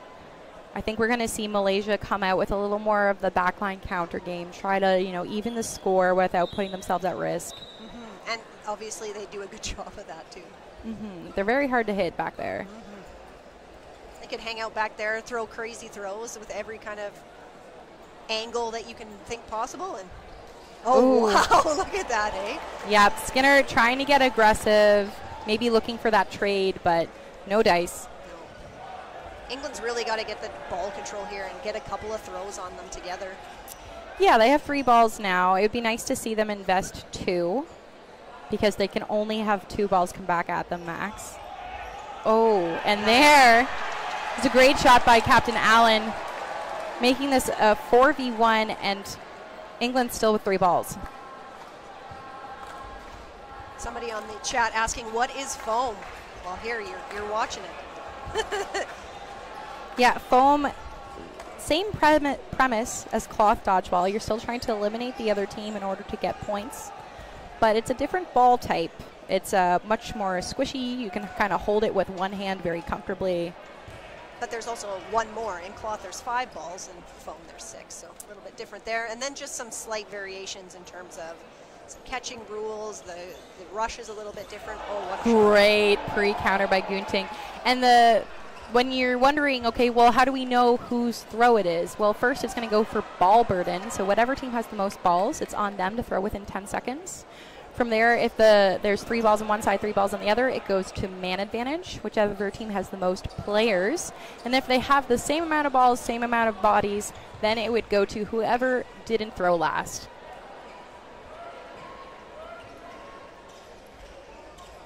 Oh, wow. Great defense from Gunting. Oh, what a grab from Allen. That was all hands. I call that the bear claw. That's the bear claw. You get 2 hands on the ball like that. Got to have some good mitts for that. Oh my gosh, that's just like the hand-eye coordination you need in order to make a catch like that. And as we've already seen from Gunting, he's been throwing some amazing curves already in this early game. The tracking on that from Allen was incredible. Hello to the Skinner family watching from Norfolk. Your kin is doing a great job here in this game. And it's 2-2. Yeah, just like that. I'm sure Malaysia probably not expecting this, honestly. Yeah. From England. Malaysia's an incredible program. They are #1 in the world when it comes to foam. And we are having a debut country. Come in and tie it. Come in and tie it, exactly. Of course, lots of dodgeball still to come, but we're playing full matches here, so 20-minute halves. Lots of time. Agreed. How is this not in the Olympics? Well, there is a whole lot that goes into getting improved as an Olympic sport. Dodgeball is still very, very young in its existence, actually, and you'd see that there's a lot of older sports that are still trying to make their way into it. But we agree with you. This is a fantastic sport that everyone should be watching. What a great spectator sport, too. Oh, yeah. Every point, every action matters. When anybody gets a hit, so exciting. So, I mean, if you have a few dollars kicking around and you want to sponsor dodgeball, I mean, the World Dodgeball Federation is there, so. And any team, honestly, would be happy. Yeah, and we can get some of the programming going. Oh, just amazing. We would be appreciative. Mm-hmm. All right, lining up again. Malaysia kind of regrouping. Let's see this strike. Malaysia choosing to go defensive. Lots of movement on the England's throws, too. Oh, yes. And that's kind of you're going to see a lot more movement on foam balls over cloth balls when it comes to the curves. Definitely. Oh, and ref saying that was a bounce, and so therefore 18 is out. That's Wong. And England coming out just as strong just before that timeout. Seeing Skinner take that aggressive shot. Wow. Oh, I thought he got through that one. Number 22, O'Regan. I think, if anything, it was just a little brush somewhere. Oh, yeah, that must have been T-shirt. Yeah. Oh, and the pre-counter from Lee. Oh, Allen taken down for England. Great shot by Gunting. And things have quickly turned to a 5v3. They have, and England's been doing a great job, but one thing I would love to see them do is prioritize number 7 a little more. Yeah. We're seeing a lot of great skill coming out of the Malaysian player. As you've heard me say his name lots already in this game, and so if you're able to, you know, ice a player that is really carrying a lot of weight, it's going to make your job a lot easier. Throwing lots of single balls here too, England is. It is working to their favor so far, but a lot of these balls, maybe just because they haven't thrown as many foam balls, just not as accurate, so maybe it would make more sense to maybe double up some of these throws a little more often. Yeah, and on the flip side of that, Malaysia, a very, very dodgy team. Yeah. And can catch too, so we really got to be careful. Oh, nice counter. But that's a trade. And then we see Matt Wheel eliminated, but he has family in chat. They're very excited for him. And I'm sure he's been doing a great job so far. I am excited for when we switch sides and I can get more of a sight on the numbers of the England jerseys. Yeah. Give them a little more love.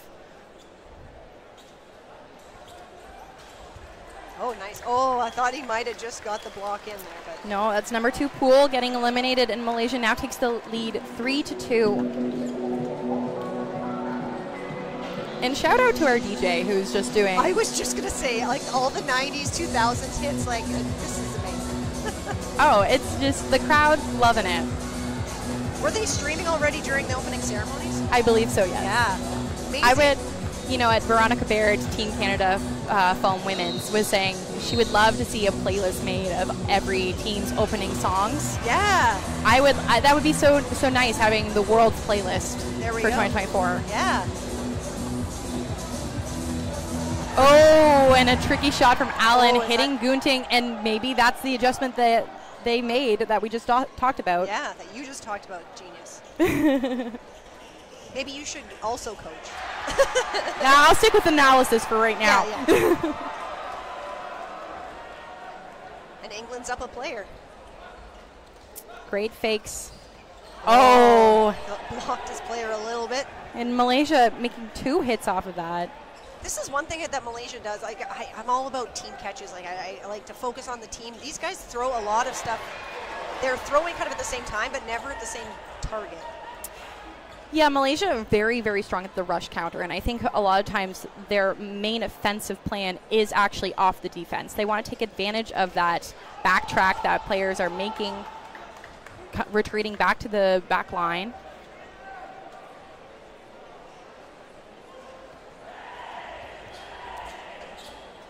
Yeah, I think England getting hit in the fingers quite a bit on these blocks, because finger blocks not allowed in foam. Mm-hmm. Woods calling himself out there.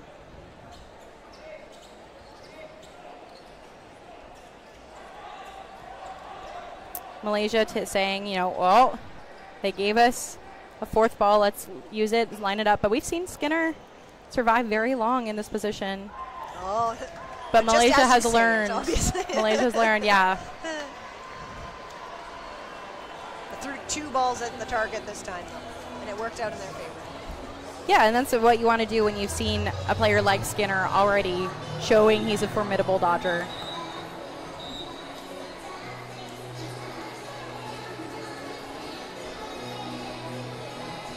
When is the last time you heard Barbie? Actually, not that long ago, because I have a 4-year-old, so. Oh, yeah, okay. It's always on the playlist. It is so hard not to sing into the mic right now. Yeah, do it. But I will. I know you're a great singer, so it'll be fine. I'll spare the people in chat.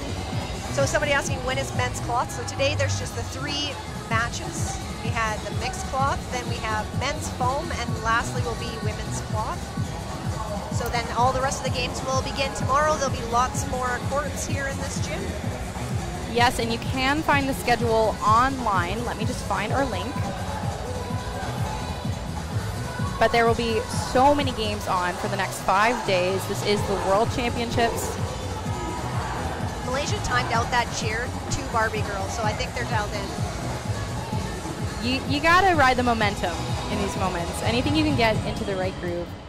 So if you go to dodgeball.at/worlds-2024/the-tournament, you'll find the schedule.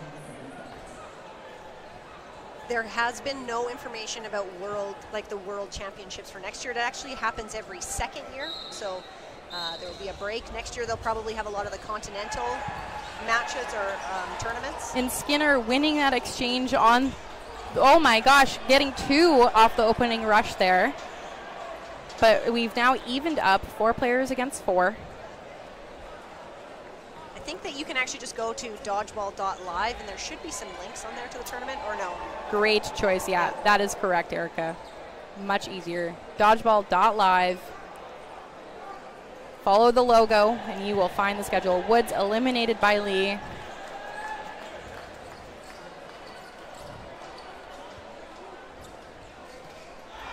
Great cross court from Allen, eliminating Lee. Jace D telling us that Euros are in Ireland next year. Thanks, Jay. I mean, he should be here, but... Wow. Skinner looking to the refs for confirmation.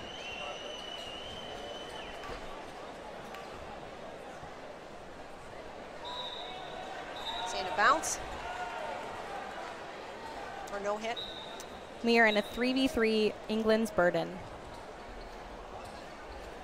New player on the court for England, I think. Middle player.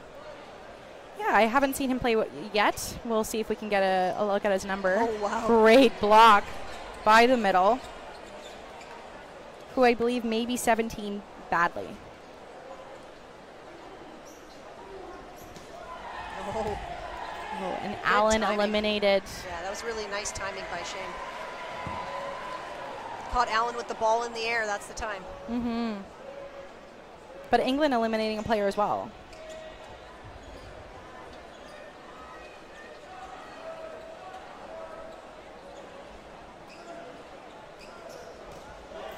Follow, but Ao able to dodge both. Oh, and making a fantastic block on the way down.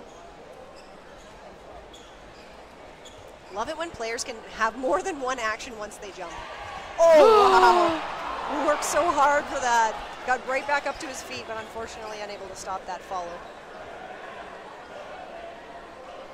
And we see Skinner in this position for the 3rd time, anchoring for England. Such a quick release, too, from Skinner, just that side throw. Mm-hmm. You see some players with huge wind-ups, and you're like, how do you ever have time to move or dodge with a huge wind-up like that? But and there we see Ao making the shot. And Malaysia going up 5-2 now. Sorry, that's Shen.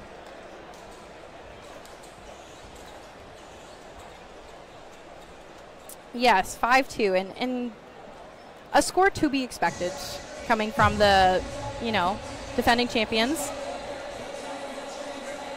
But England definitely in this. They're doing lots of really great things. The movement's really good. Their blocks are well. Throws are moving like crazy. Absolutely, and the debut performance from this foam team, they're only going to get stronger as this tournament goes on and they get more experience playing at this level. When your first game as a team for the first time is the feature game on day 1 against the defending champions, you're going to feel some pressure, you're going to have some nerves, but they're handling it like champions. And we have some dancing that is happening in the stands here. Oh, Marty, you guys are missing it on the stream. I'm so sorry that you missed it. And no connections here on the strike. Burden on England to throw. kind of got a little bit ahead there. Could have maybe done some more, but Woods just missing on Lee.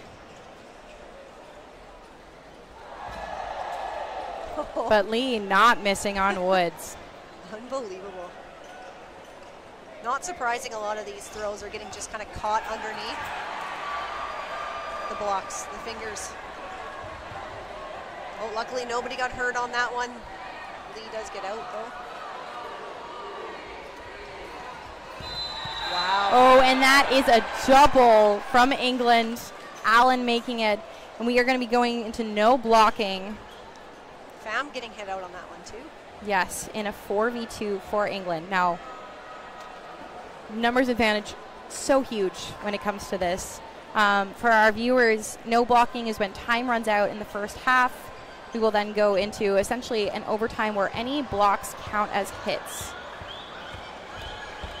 They will finish out the point.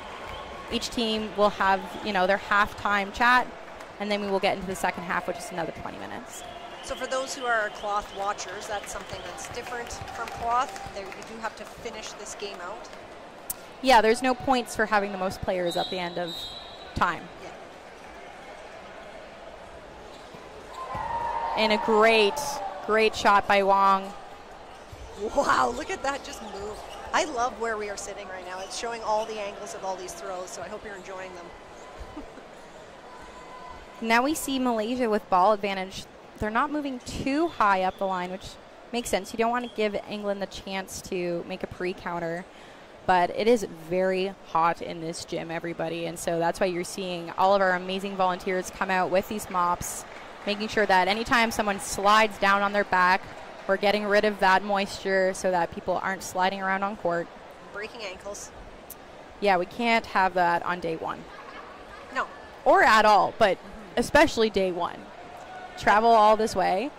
I don't know if I should say these things on commentary, but a couple of years ago when it was in Edmonton, oh man, there were a lot of broken things, so hopefully that's not the case this year. Yeah, let's knock on wood. Yeah, I said it out loud, so. Shout out to the mop guy. That is correct. Oh wow. Oh. Did he just draw? Oh, I thought he got a block now, ball there. Yeah, Wong making a very conscious move, releasing his drop ball in front of him so that when the ball's connected, technically it was dead because it was two live balls connecting. And that means so he is safe. Yeah, amazing. And Malaysia now in a 2v2, making this a lot more doable to close. This guy move, wow. Wong taking both those shots. Great dodges from England.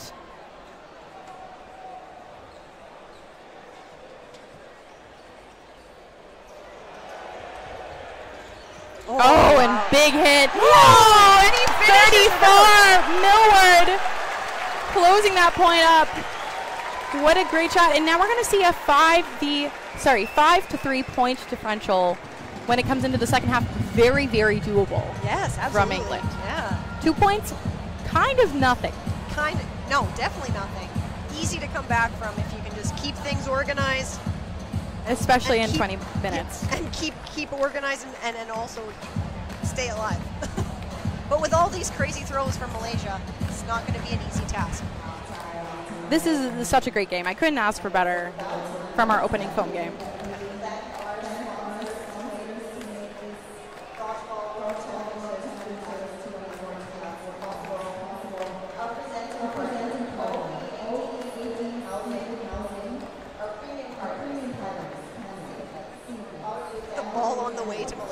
Some of those throws were pretty intense in the last minute of that last set.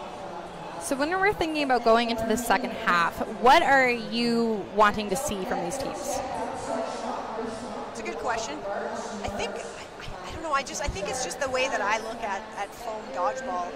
Malaysia is throwing a lot of balls, but not really in an organized fashion. So they are ahead, obviously, but maybe just some time to put some more team cohesion together with how they're planning out their throws. I think that's very intentional for Malaysia. Yeah. They're very used to a 3-ball play style and taking advantage of those defensive shots. I think they're doing quite well with it, but I agree there are definitely times, and they are choosing their moments to do a team throw when it comes to like when they have a big man advantage. But yes, definitely seeing a lot of individual throws from there. I think with England, and this is just the difficulty with being a new team, their target management could be huge. I think we're seeing a lot out of Lee. I think we're seeing a lot out of Gunting on Malaysia's side. And so if they can take care of those two players, I think they're removing a lot of the offensive game for Malaysia at this moment.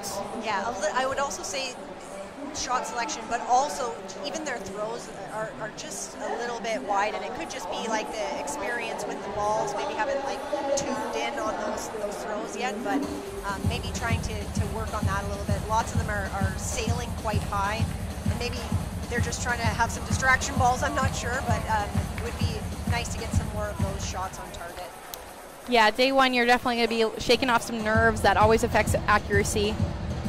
And I'm sure we're going to see a lot more confidence coming into the second half. You know, England definitely going to be saying to themselves, we can do this. This is a 5-3 match. Yeah. That's very doable. And Malaysia probably going to be looking at themselves and saying, we can widen this gap. We can set this up and close this door so England can't bring it back.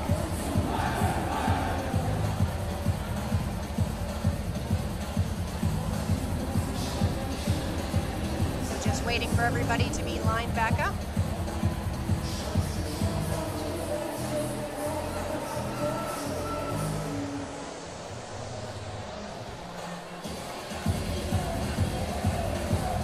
Yeah, we see England putting some chalk on, trying to... Something that they're not allowed to do in cloth, so... Really? You can't use chalk and cloth? Nothing on your hands that'll help you catch or throw. Yeah, foam, chalk definitely allowed, and in this heat, probably encouraged. Yeah. Actually, I find in cloth, though, having the wetness on your hand actually helps. Helps with the grip a little bit more. So. I think that depends on individual sweat level. Maybe. You know? Yeah. There's definitely some people that sweat excessively through their hands, and then everything's slippery. Yeah. But with the cloth outer side, and it's almost like a little bit sticky. It makes it a bit stickier. I could see that for sure. The texture difference would definitely make things different. Yeah. And also something that's different from cloth to foam too is just the amount of catching. With the foam ball, you can throw it quite a bit harder, generally speaking. So you see a lot more catches in the cloth game than the foam game. So people really trying to get better at blocking, moving. So that's why I think you see the movement is a little bit more in foam. Yeah, and cloth a bigger ball as well. Yeah. And bigger balls do tend to be a little bit easier to catch. They're the same size. Are they the same size? It's just because you can squish a foam ball, you can get like the grip is better. I'm gonna have to test that. Yeah. I'm gonna have to pick up a cloth and a foam and test it, because I cannot hold a cloth ball, and I know that. But you can squeeze like with that foam ball. Yeah, you can just make it so much smaller. They're not the same size? I'm so sure they are. Well, I'm not so sure, Erica, when I think about this, because a brand new foam ball, you can't fully squeeze a brand new foam ball. At least I can't.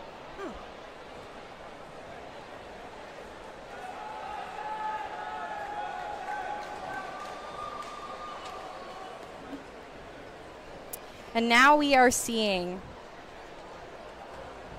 the back of the numbers for England.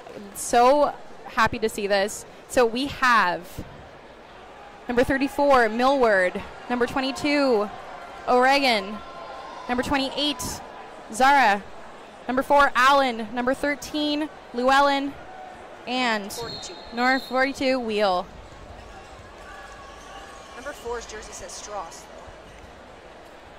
I think he's wearing his correct jersey, though, I would hope.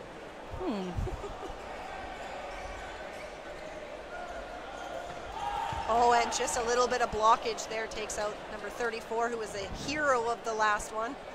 Yes, very clutch and no blocking.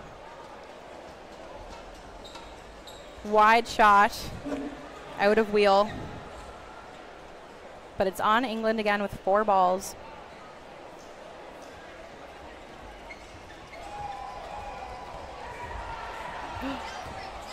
Number 22, O'Regan eliminated, but that ball popped up. I would have loved to see a heads-up play to try to go for that catch.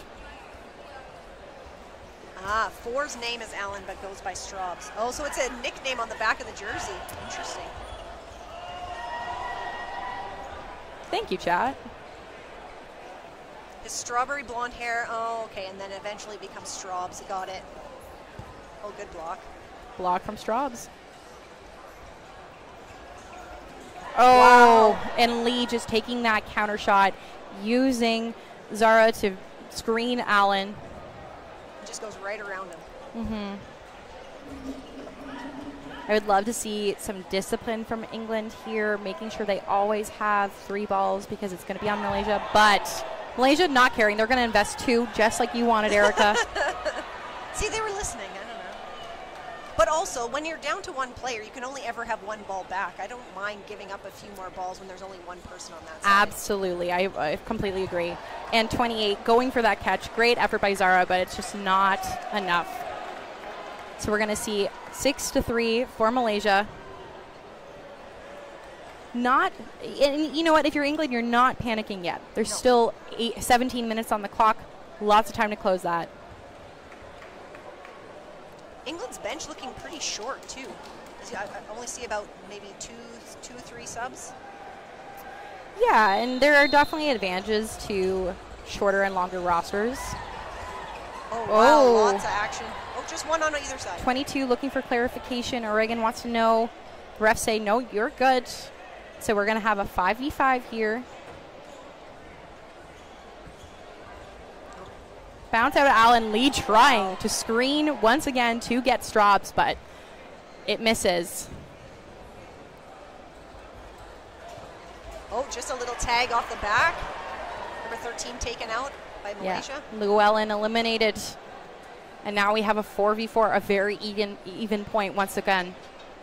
It just doesn't take much for Malaysia, hey? They just decide, okay, let's just take out a whole bunch of people. Come to the line, boom, boom, boom. It's crazy. Oh, wow. Did that actually get his toe? That looked very close, but no, that was missed. floor. And now England down by a player. Nice throw by Millward. Oh. Taking out 22. Oh, nice dodge. Oh, wow. Straub's just getting like right in the corner. He just landed it perfectly in the corner of the court. So yeah, you see the line ref saying, no, he is safe. So now it is down to Millward and Allen taking on 4 Malaysian players. And a great shot taken by Lee. Again, I feel like if you looked at Lee's elimination count right now, he's really carrying this team on the Malaysian side. He has such a strong arm. Oh, wow. Look at that nice counter and taking Millward out. And again, it's Lee that makes the hit. But when Gunting's running at you full speed, I'm sure you're looking there. Absolutely. Fantastic setup by Gunting. If we had assist statistics for things like that, he would get one for sure. Oh, definitely. And now we're seeing a 7-3 deficit. This is when you start thinking, okay, well, how can we really claw this back? How do you claw this back? It's still not completely out of reach. Still lots of time. 15 minutes. I think England right now playing into Malaysia's chaos a little too much. Yes. You know, they're really nailing their cross shots. They're looking for players to be distracted by the, lockup rushing at them and then taking the cross from there. So England playing a little more heads up, playing a little further back a little bit. And Skinner making a shot but getting taken out himself. But don't worry, Zara takes out and punishes the person that eliminates Skinner. And England somehow keeps 5 players on the court after all that chaos. Yeah. Great choice by England trying to have the 2-ball follow-up, but it does not hit. Yeah, somebody asking about the lines. So the yellow lines are the cloth lines and the white lines are the foam lines. And we're going to see... wow, what a nice little tag on the side. And a line violation on Allen. Oh, what the catch from Zara! Absolutely fantastic. Bringing in Skinner, who has been quite instrumental for this England team. Oh, wow, that was a nice throw by Wheel. Yeah, Gunting just getting under it. So we have 5v2. Oh. And we are now going to see England with 3 balls. And like you've said, Erica, it would be great to see 2 balls be thrown here. But it only takes 1. Yeah, it does. And it maybe, you know, doing cross courts and not throwing at the same target is enough to kind of distract anyhow. Yeah, and I'm sure the fakes, you know. Yeah, absolutely. Catching someone's eye. If you haven't watched Dodgeball before, folks, and you're like, why are they faking so much? It's a distraction tactic. If you don't know where the throw is coming from, it's so much harder to dodge. England getting very organized for this. And you know Gunting's going to throw a bunch of like counters and stuff like that too, so they're pretty cautious about how they want to organize that. But unfortunately, they did throw all of them. Would have been nice to maybe keep one. Oh, they have one. Skinner's got one on the side. Skinner, we've seen, loves to go for that trade, and it is getting called. Gunting is eliminated. Great heads-up shot from Skinner, and that's what we want to do to try to close that gap. They played their man advantage. Skinner knew, okay, if I'm eliminated, it's still a 4v1. That's very much in my favor. If I can close that gap with such a fast and strategic dodger, then it makes it a lot easier to make that hit, and it was a great call by him. Yeah, and they do kind of want to keep time in mind here. You don't. There is still only 12 minutes. I mean, I did say that's a lot of time, but you don't want to be taking too long, especially Gunting can ride that game out for a very long time. Absolutely. Throw one ball at a time. He's always got burden. Like, he can slowly kind of, like, tick away the clock. Yeah, he can use the shot clock's 10 seconds to its full extent for every single throw. And if you have, that's 30 seconds in the game that you can just waste. Yeah. But Skinner, again, making a great decision. But I've also seen that kind of thing go poorly, where you kind of you keep throwing your one ball away, and you never get a chance to organize and have like full offense. In that case, it did work out for them, but you have to weigh those options. And Malaysia making a great cross, eliminating Woods. Fun fact about Woods, actually. Another big catch. Oh my gosh! And a catch by Llewellyn, bringing Woods back in. Woods, previously Canadian player. No way. Moving to England and being on the debut team here. Oh, okay. Of course it is. Yes. Okay. Now I recognize him. What a great catch from Llewellyn. Well, and what a great thing for England to have too, to have somebody with so much experience to kind of get them going this first year. Absolutely. Yeah, Woods not a stranger to high-level play, playing at the Canadian Nationals multiple times. Normally he wears a bucket hat. That's why I couldn't recognize You didn't recognize him. Without the bucket hat, I don't even know. Yeah, bucket hat's not approved. Not approved headwear? Not approved headwear for the World Championships. I wonder if he feels so weird. I guess he wore the headband as another option. You wear the headband just as like a phantom feeling. The phantom bucket. Psychologically, he feels like it's there. Shoe cleaning services available. Yeah, and we have a refs discussion. I wish we had someone down there that could tell us what is going on. Looks like they're making a quick decision here, which is nice. Now, who is Ross? What's Ross's last name? That was a great question. Chat, what is Ross's last name? Seeing a lot of big Ross fans out there. And I'm not sure if they're talking about, you know, maybe the Friends Ross. Maybe Ross Geller? No, definitely not. Definitely number not. 13. There we go. Oh, Llewellyn. With the huge catch. Of course, that makes sense. Fantastic. Thanks, chat. Thanks for being there for us. We appreciate it. Ross is the GOAT. Well, we will see. So now somebody else has to tell us in the chat. Oh, Skinner taken out on that hit. And we have a 4v4, Malaysia evening it up. So I wonder if a lot of these players did all come from Cloth and just decided to maybe give foam a try, or? I would assume for most of them. I do believe that locally, like, Cloth is the league play. Yeah. But slowly changing and evolving, just like here in Canada, Cloth is growing, and we're starting to see more provinces develop Cloth leagues. Nice tap out on the corner. Sorry. No, absolutely interrupt me for that play. Look at us being Canadian. Oh, yeah, sorry. Sorry. Oh, and a nice shot there from Miller. Whoa. Oh, and a good counter. Yeah, Gunting taking out Millard, but Allen taking out Gunting. And now we have a 2v2. Oh, sorry. Gunting's still in there. Still in there. Interesting choice for having Gunting in the middle normally. I feel like he would be more of like their solid, like generally their wing player. I mean, I like it. I like it. But clearly, he's very hard to hit. yeah. So I guess without a ball, even he's gonna move well. Yeah, something you definitely want in a middle. All of the England team did indeed come from cloth, except for Woods. So they're doing phenomenal for transitioning over. Oh, quick end to that one by Malaysia. Now, is England starting to panic a little now, or? At this point, I don't know if panic is the word, but have a good time. Yeah. Get your experience. At this point, you know, we're going to see some bodies probably coming on for some experience. Here we have number 17, Badley, coming back in.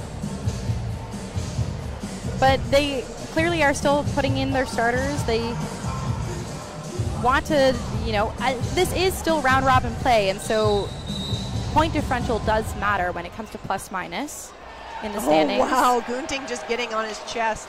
That was a nice throw right in between those two players.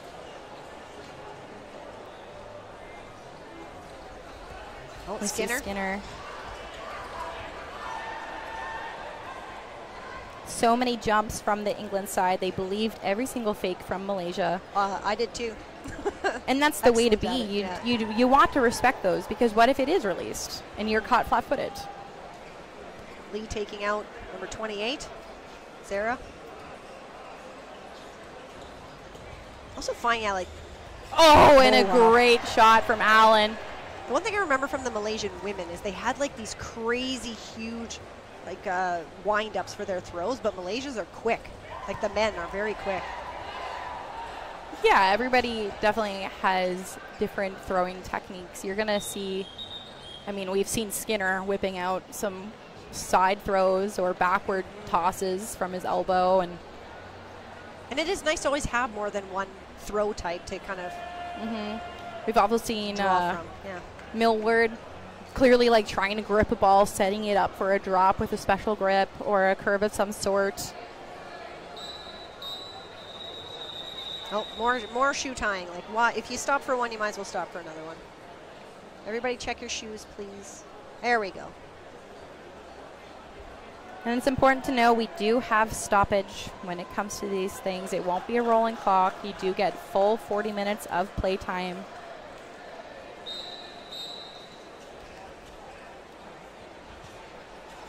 Oh, nice dodge.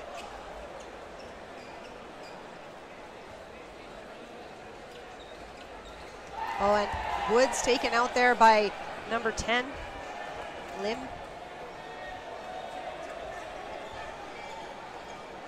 Oh, a little bit of a dump there, an unfortunate dump. Yeah, it's hard to get a full release when you feel the pressure. Wow, just getting right to the floor. Yeah, that's Al with the great defense. Now you see Lee taking a ball and oh, but it's 10 Lim with the great elimination.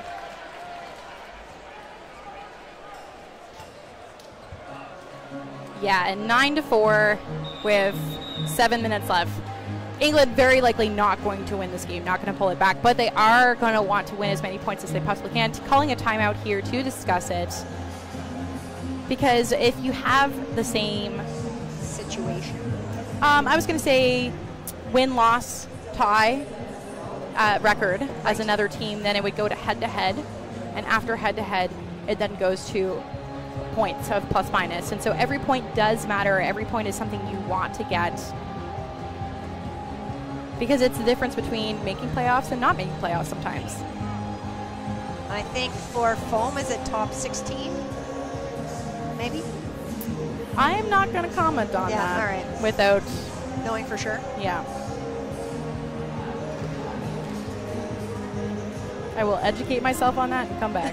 Yeah, fair enough.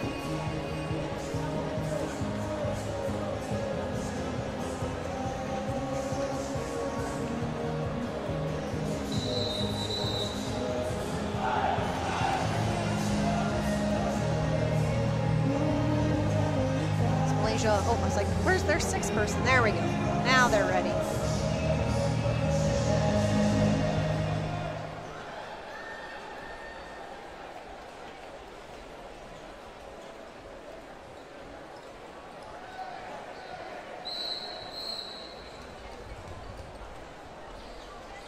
Oh, and a great shot from Allen. Just eliminating low.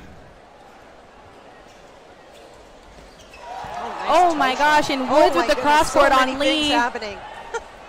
But what has happened? 3 on Malaysia and still 5 on England. Just going to take a minute. And once again, a player flopping on their back. We need our mop guy. We love you, mop guy.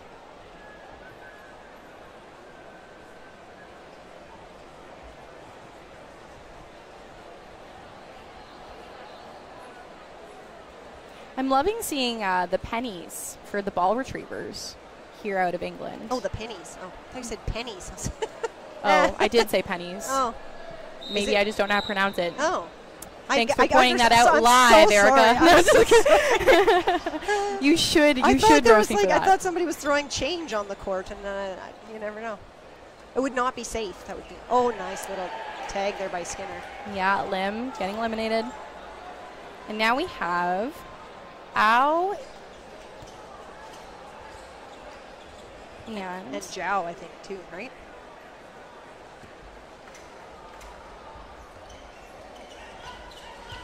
Great defense here from Malaysia. They are no strangers to bringing back a deficit when it comes to man advantage. Such a hard to hit team that's so used to that backline counter game. It's not. This is a comfortable situation for Malaysian teams. Mm-hmm. And they just move so well. Like, they're always crouched, and they still can move so well. Oh, nice. And Au making a great hit on Allen. Oh, they're brothers. Oh, fantastic. We love to see that. They a do brother look duo. similar. They do look similar. You can kind of tell they're brothers from here. Nope, somebody's saying they're not pennies, they're bibs. Oh, that Skinner goes down. So look at this, Malaysia bring it back to 2v2. Bibs, that must be a UK terminology. Just love how low they can get. And you see them switch sides. 17 taking the shot. 6 getting small. Nice throw. Oh, and it's a middle line violation on number 6, Zed Au.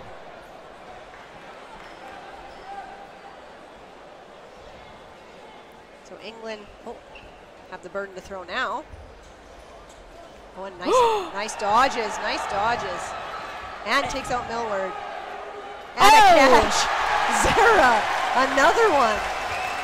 That was a great effort from Au, but a fantastic catch from Zara. But an amazing job by Malaysia bringing that back. It was a 5v2, came back to 2v2. I would love to see the statistics on it, because I do feel like if you were going into countries, Malaysia probably would have one of the best statistics when it comes to winning a point after being down players. Yeah, and that is just so hard. I feel like in Canada where I live, that's our biggest downfall. Is like once we're up players, we can't even close out games at that point. Like we just get they just tag us off one at a time. So being able to be the team that knocks people out like that, such a skill. I wouldn't say that applies to our teams here at Worlds. No. But locally, I can definitely see that being a problem across the board for most teams. It's very hard to know how to play patient and close a point when you're down players. So then what's the strategy then to try to close out those sets? Laterals. Yeah, when just survive. You got to survive. You got to take your opportunity shots. You got to know and be patient and wait those things out. A lot of times people get anxious and they dump their balls. Or I think maybe people might get a little complacent too, right? They're like, okay, well, we're ahead. You know, they can chill out a little bit. Yeah. Mm-hmm. And there we see Lee eliminating Allen. I feel like those two players have really been taking each other out. Yeah, lots of battles over there.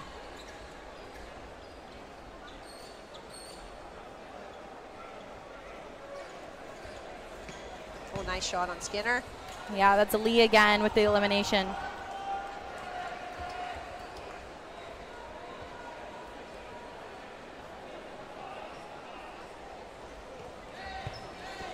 Oh, wow. Malaysia not slowing down at all, just going Yeah. shot, shot, shot. Great shot from Chin. And now England down to 2. Malaysia still has the full roster on. And throwing lots. That was a fantastic choice, throwing 3 balls on 1 target, staggering it so that Millward has to commit to a dodge and then hitting him when he's mid-dodge. Great choice by Malaysia. And now it is all on Wheel.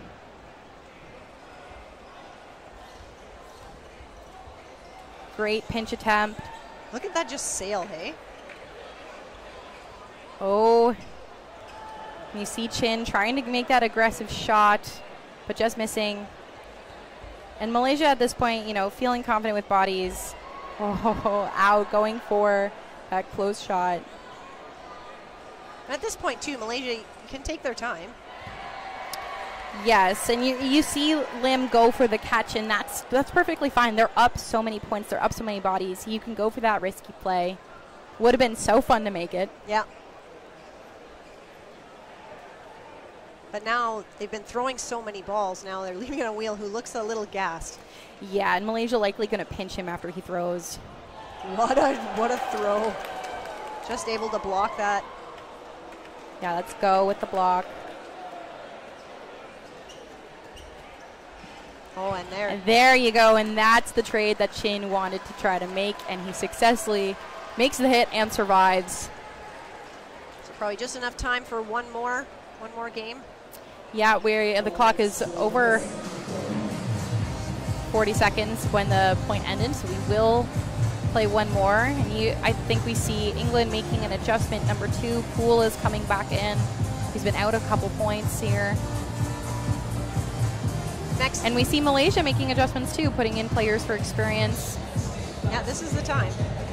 Absolutely. Get your toes wet. And stick around. Next game is going to be women's cloth. It's Austria, who won in 2022 against Mexico. Yeah, we see Mohammed enter for Malaysia.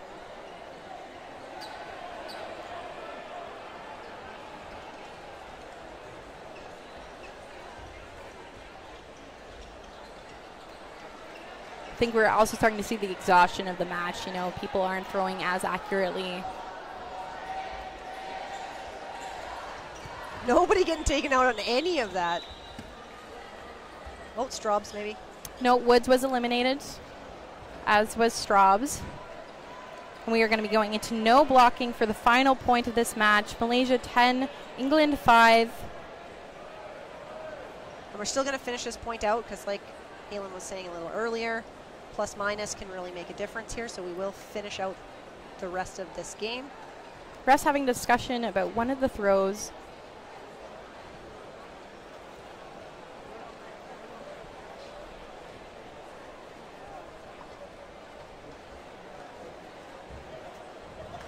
At what time is the game for Mexico? Well, you can figure that out at dodgeball.live, so dodgeball.live, and you can find the schedule for the rest of the week there. And Mexico will be playing the next game, so it's about, I don't know, 5 minutes after this game is over. So they're already warming up in the corner.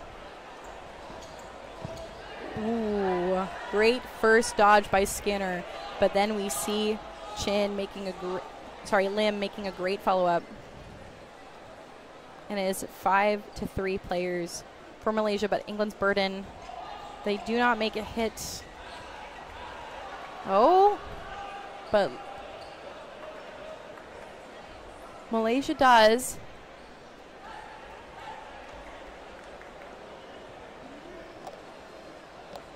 Lim has been so active in that corner. Tan and Mohammed throwing separately. No contact there.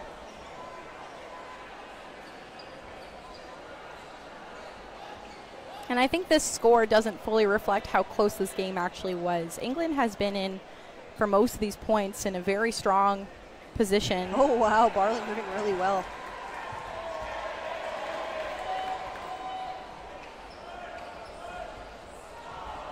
Oh, and throwing England. a bunch. Yeah, making some great cross courts, trying to capitalize on the confusion. Millward getting knocked out and Barley out of bounds. So that'll wrap it up. And that'll be a final score of 11-5 for Malaysia. Great showing from our defending champions here at Worlds, and honestly, a great debut from England. I think we're going to see a lot of great stuff from them throughout the week, and they're only going to get better as the games go on. Absolutely.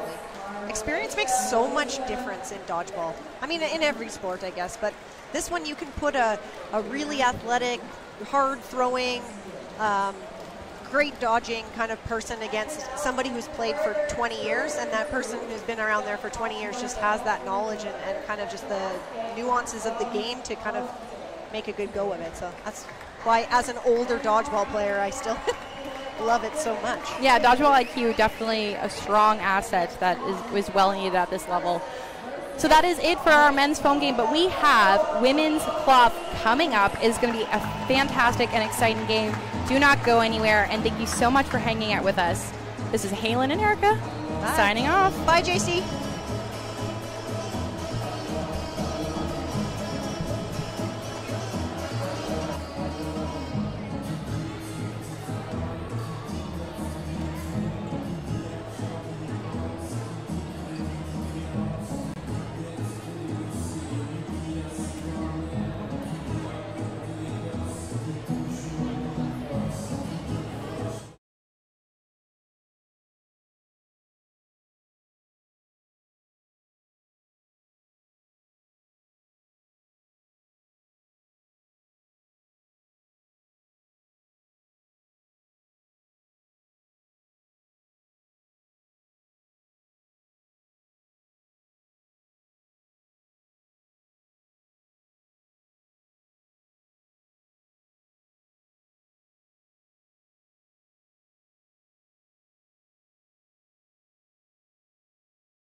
starts in minutes.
Hello everyone and welcome to this woman first game of the Dodgeball World Cup, Austria against Mexico. I'm Ben from Ben and Dan Commentator, and I'm today with Dan. Hello everyone, what a game we have set up here today. Mexico versus Austria. You got the women's world champions in Austria against the challengers Mexico. Both teams very strong, looking to make their first impact on the tournament. Is that a catch? Wow. Yeah. Incredible catch there. Yeah, it counts. And it's very fast. I'm really impressed by how this game started, having really throw after catch after hit. It went so fast. What a dodge from Daniela over there. Mexico make the hit, but they do give away 5 balls. So they've got 6 players still left in, so let's see how they can survive this. And except Magdalena Metzler, all of the players of Austria which are in the field were not part of the mixed team. Which is, yeah, it's like it's a new team for Austria, all new player. And that shows you how good this country is, because they have a lot of good players. We got a lot of Mexican fans in the chat there, loving the support for your team. We do love it, but unfortunately none of us speak Spanish.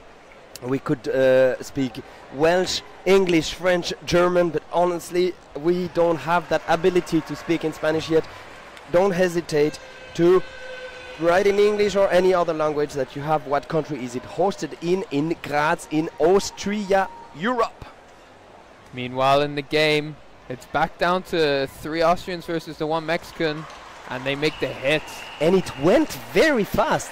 The Mexican were 6, and suddenly poop, poop, poop, poop, until 2. That was number 55, Sabrina, for Mexico at the end there, trying to take that catch and not quite getting it.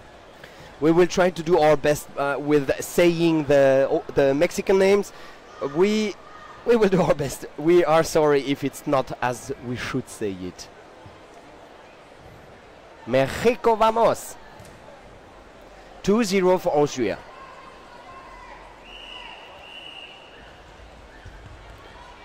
Three balls for Austria. What a hit! Daniela Kadlec taking out Corso. 2-ball release, but 1 back from Austria. 3 balls for Austria.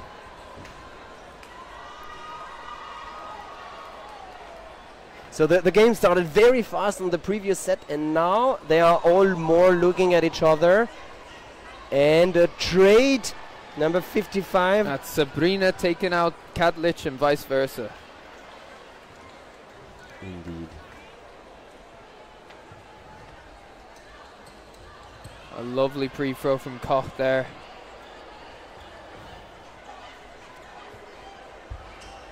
And we do have the delight of having 2 main women referee during that game, which is amazing, I think. Very important, yeah.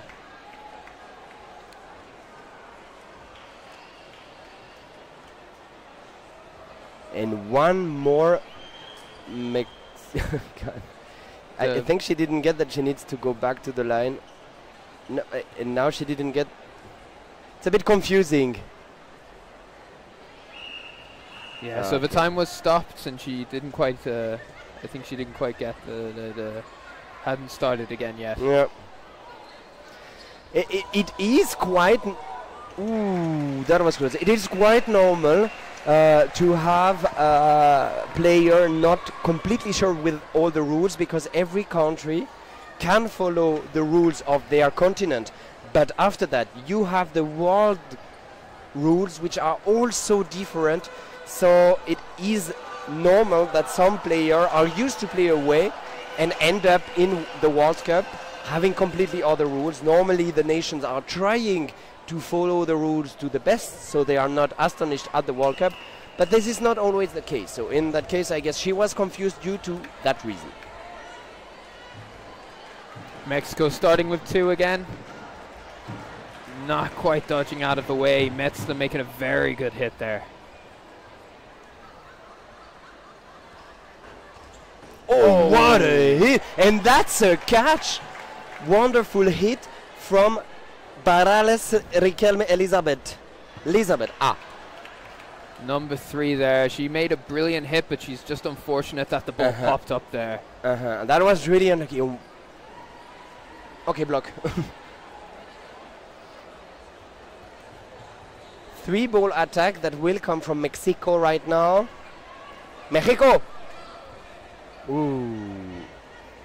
And Daniela taking number 28. No, she misses.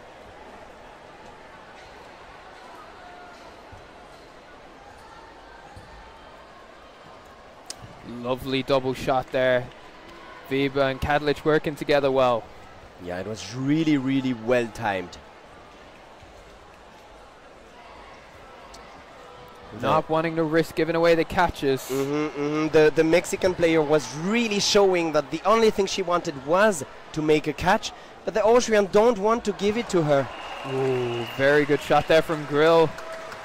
Another win to the Austrian women's, and they look like they got all the momentum with them here. Barales Riquelme, Leslie didn't get what she wanted. She wanted to take a turnover with another catch. She didn't get it. Austrian are making sure she doesn't change the destiny of this game. Absolutely.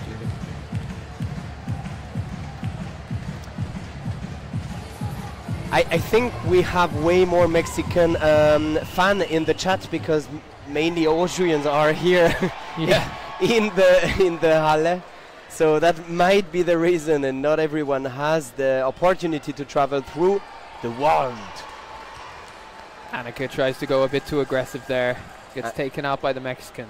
Annika Jedlicka, who enters on the field for the first time, as well as Leona Zartl, who just made a catch to bring Annika Freich. That's her new name. She changed to bring her back. And Niki Kremser on the right is also new in. Isabella Steiner, 99 as well, and Teresa Neugebauer, 94. Barala's taken out there. Karina Bouder, 11. They changed every player. It's a full new team. Oh yeah, it is fascinating.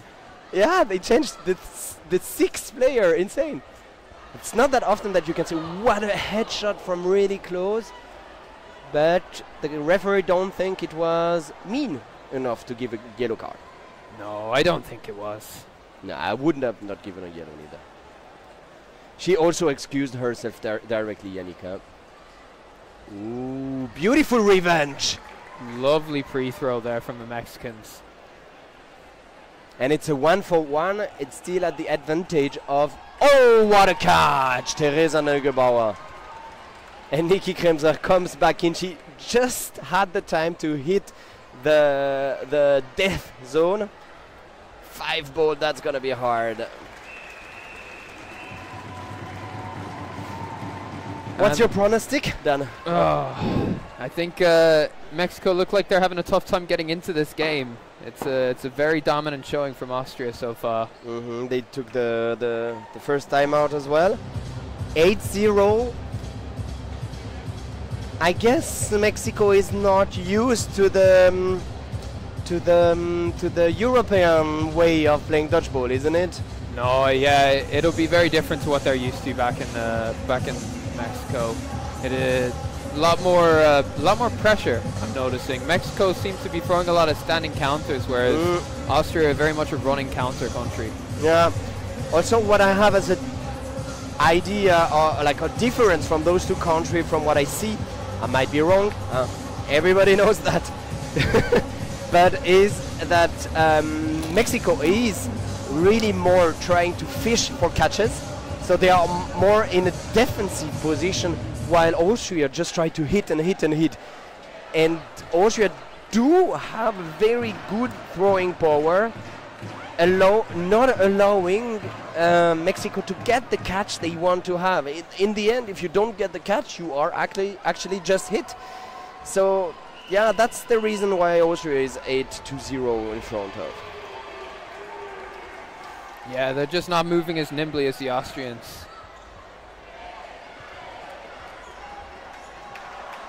Four balls for Austria. And you see how the Mexican are in catching position, not in dodging position.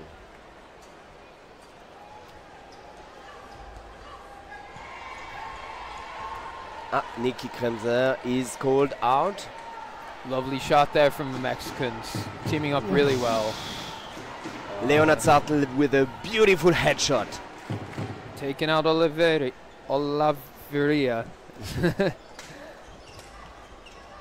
Block from Karina Boudin. Annika Freif take the kill on Riquelme. And 5 balls given to Austria. You don't want to give 5 balls. And when you got all those balls coming at you, it's not necessarily the best thing to stand there and look for the catch. Yeah. Karina Budo, a lot of pressure.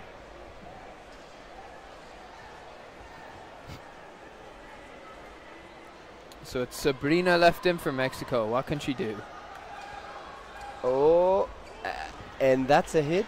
Yeah, the last one was a hit. Yeah, but you can see they really threw at outside shoulder and tiptoe. They didn't really care of not touching because what they wanted is not to be caught. So they really go against the strategy of the Mexican, which wants to catch. Very well done from Austria there. Huerta, Sabrina Huerta was the last player on field.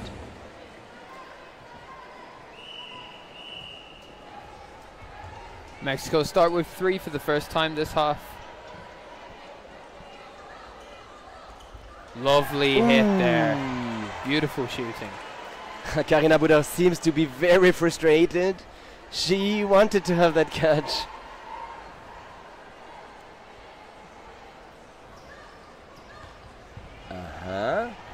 The Mexican are leading this set. A lot of pressure here on the left side from Mexico.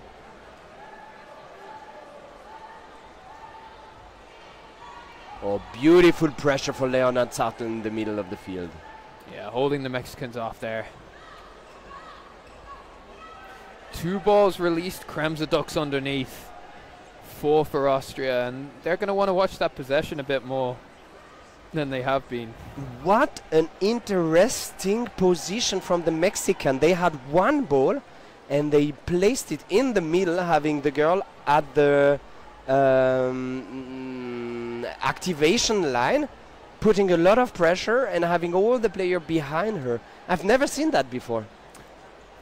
Actually, it's quite a common thing in I think in America and the Americas. I've seen Canada doing it quite a bit in their matches, as do the US. It didn't seem to work though, or in that action, but I cannot wait to see when it will. Oh, and Niki Kremser killing, catching. She does everything, and Annika Frey just finished it off. 12-0 to Austria, and another 6 women enter the court again. A completely fresh set of arms coming on for Austria. Once again, they changed 6 girls. Very funny.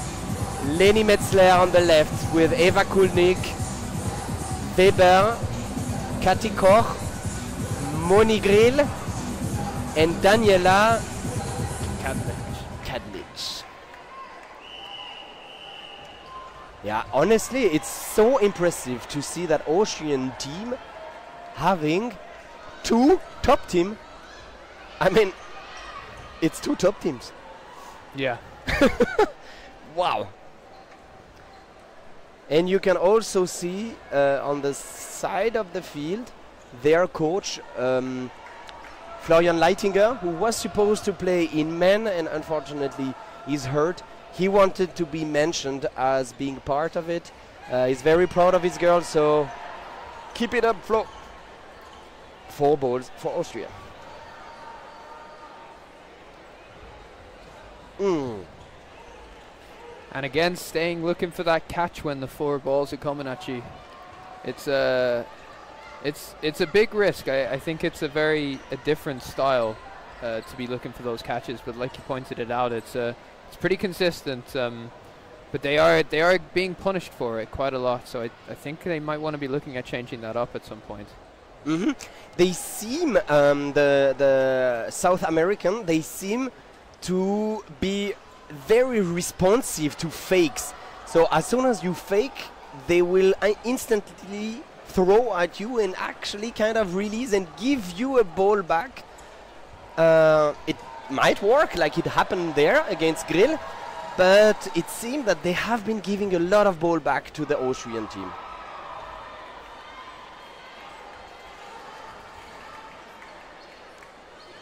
But Mexico are up in this set, or they were up until Kulnik's big arm takes out number 5. Eva Kulnik, the captain of the women team. Nunez. Nunez is holding the ball on the right wing. or he's hit. Yeah. Was hit. As well as Barales Riquelme Leslie, who was doing a great job on the right wing, but unfortunately got hit by Eva Koenig.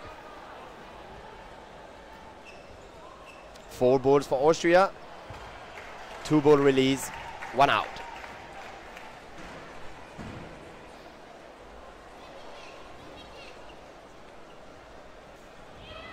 And 4 ball again for Austria.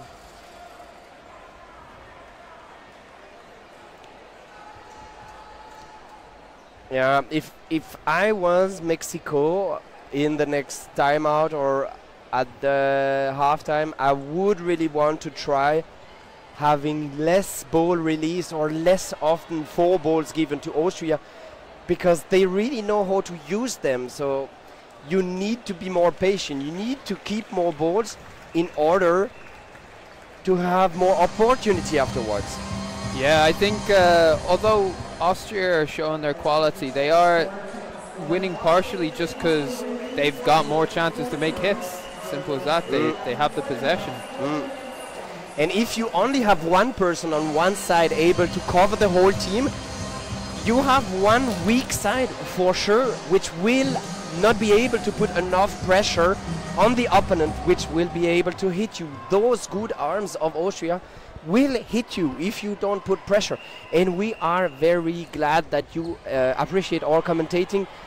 Jose Antonio Godoy, thank you very much. Have fun in Mexico. We appreciate it. Absolutely.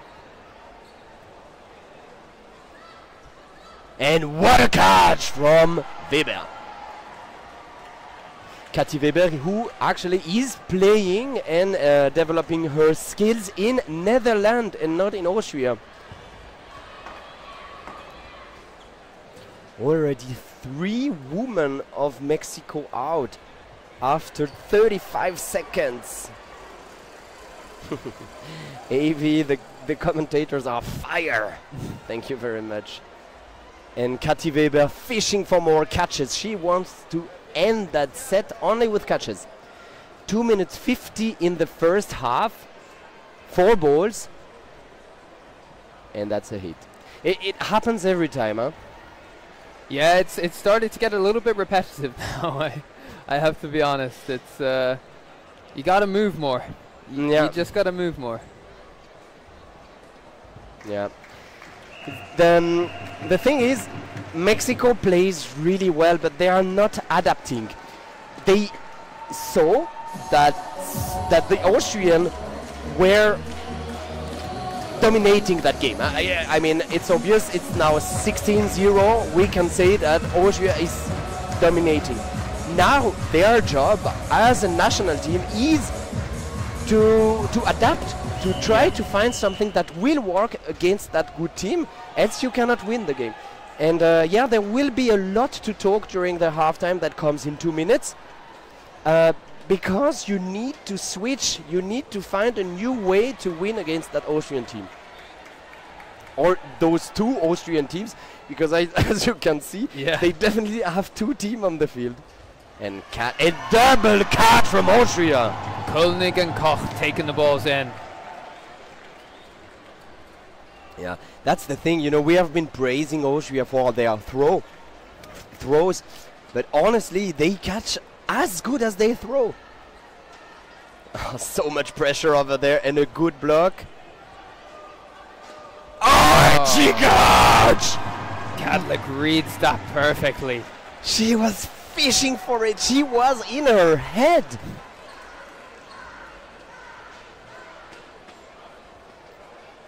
One more woman. 1 minute left. Oh, and she so almost takes that one. Kadlec apologizes to her teammates there. She saw it instantly. But that's what we were talking earlier against Canada.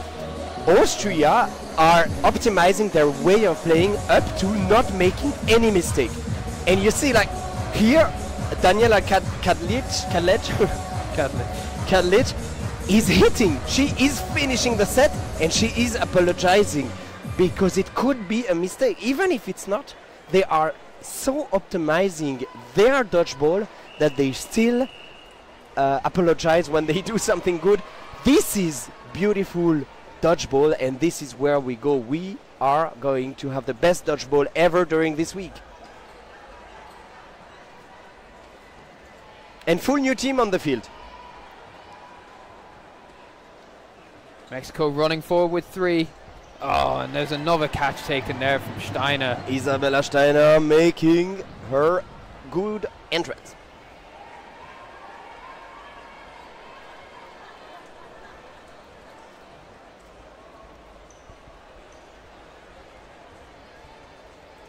I think Mexico, they're looking a little bit scared of throwing aggressively at their opponents now. They're either throwing quite defensively, sort of to the toes and the heads, or at the ball holders, because they have been caught quite a bit in the last few sets.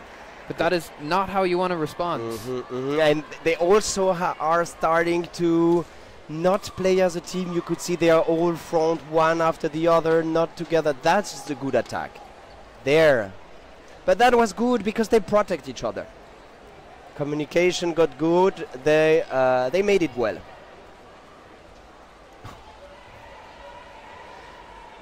Dodds George in the chat is actually taunting against Mexico. And Teza is making a catch. And that's the end of the first half. And that was, suffice to say, a very dominant performance from Austria. I think it's, yeah, exactly, 20-0.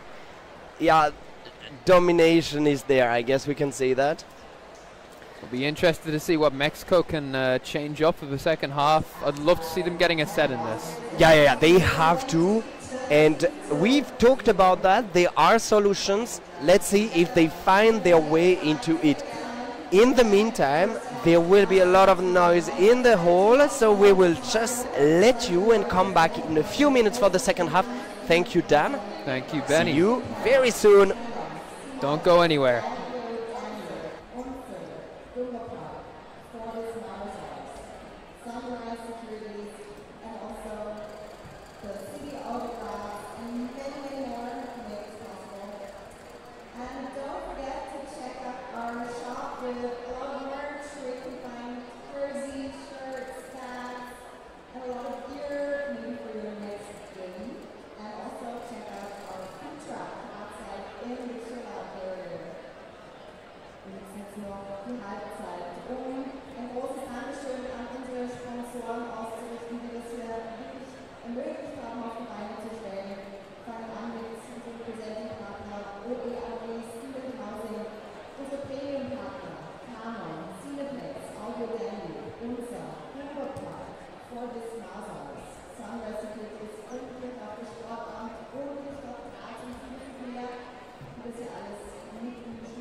And hello back, everyone. The second half is starting now. 20-0 for Austria, but Mexico has everything in their hand. They have been talking. They are ready to take that game back. Absolutely, and they can, as does AV in the chat saying, believe in a miracle, let Mexico. And to be honest, that is what they'll need if they're going to win this game or get anything out of it. But to let's go or to get a miracle. Yeah, miracle. Yeah, I mean, Austria is not going to let them anything. They need to take it by themselves. But I'm believing that they will. At least, I want to see a set. For now, number 5 of Mexico has been hit by Annika Frey. Passani Núñez Andrea.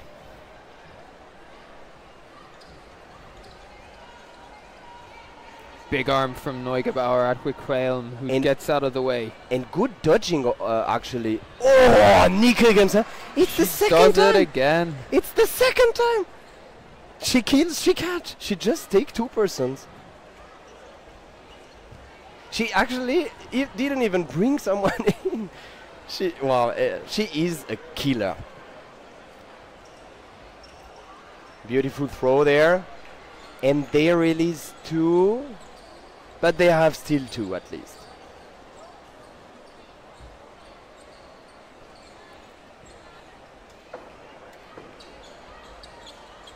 Oh, what a dodge. Lovely movement there from Sanchez. Number 11 from Mexico. Mexico. Oh, beautiful again. They have been changing their gameplay. Yeah. They are dodging way more. That's good. That's the way, Mexico. Vamos. Oh, very hard. The 2 throws were great, but they have 4 balls.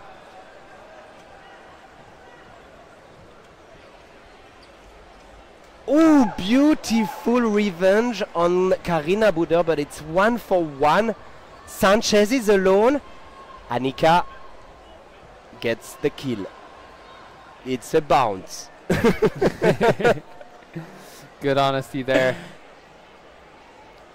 Oh, beautiful. Yeah, she stayed too high. There's very not so much chance that you survive from a situation like that. When you stand in the neutral zone and you have 2 persons running at you. Yeah, it's a bit of an impossible situation. You have to just not be in that situation in the first place, really. Yeah, and some people are also online to push for Austria from a bedroom. Zartl for the win. Leonard Zartl playing currently in the middle. You have friends with very weird nickname.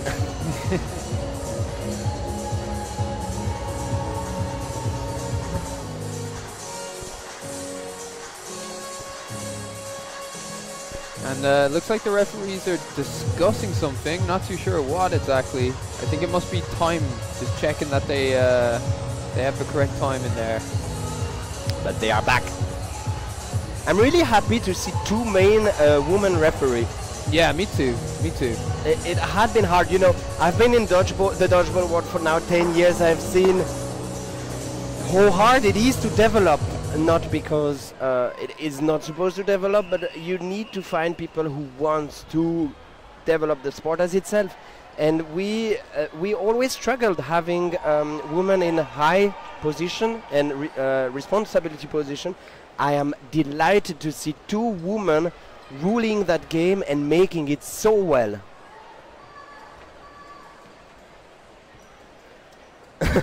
AV, which was actually believing in miracle, is now saying that he's going to start crying. No, don't! Continue! Keep believing in miracles. Yeah. Shout vamos and keep it on. They will make it. If not today, they will do it in the final. Isn't it? Yes, absolutely. Lovely movement there from Passerini. Getting out of the way of 2 balls. And 4 for Mexico. Ooh, Zartl and Kremser looking for catches, but there were too many balls. And a lot of comments are telling us that they are very proud of The fact that the two referees are from England, good for you, England. No, it's. I think I would be very proud. Passarini stays alive again, getting out of the way of 2. Brilliant set for her. And 3 balls. Yeah, they survive way better than before. What is... you could see she wanted to kill. And Sartl, for the win, it was called, she made it. Yeah. Previously on that set, Theresa Neugebauer just made 3 steps and you could see that no matter what happened, she was going to take someone else with her. And she made a great hit. How are the Swiss doing? In the comments, they didn't play yet. There were only 3 games today, 2 in cloth and 1 in foam. So Wales didn't play neither. Swiss didn't play. It starts tomorrow. Yes, most of the games will be starting tomorrow. And Austria changed the whole team again. Who are the 2 players not playing in that game from Austria? Lisa Leichtfried and Anna Polanyi. Yes, yeah, and both played quite a significant role in the mixed game against Canada. So. Both made great catch, great hit. They deserve a bit of a rest.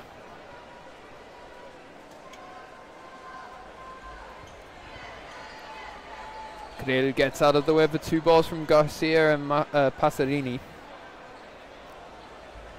Ooh! Is it double catch? I think one of them touched the floor and one of them was a catch. They need to talk about it because it's not the same rule. So if she catch with the legs, it's still a catch in the World Cup rules. But I don't know if she is hit because of that or if she just made a double catch. No, a single catch and the other ball went underneath. Okay, so it's kind of bounce and catch and Leni Metzer is out. But great action from Passarini. Passarini, I think. Yes, yeah. And good dodging. Riquelme there, getting out of the way nicely. I think it's more Riquelme. Riquelme. Oh, that makes more sense. Suddenly it makes more sense. And I'm very proud of that Mexican team. They really survived way more.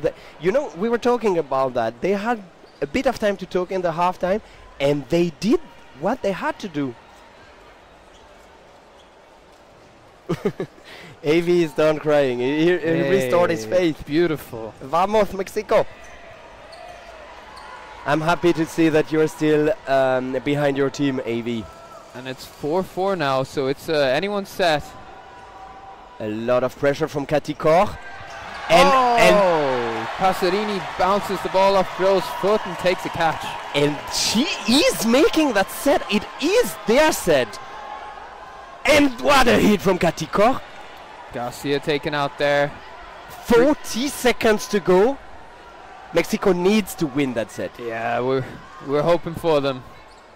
Oh, Gutierrez gets out of the way, as does Riquelme. And they seem to call her out.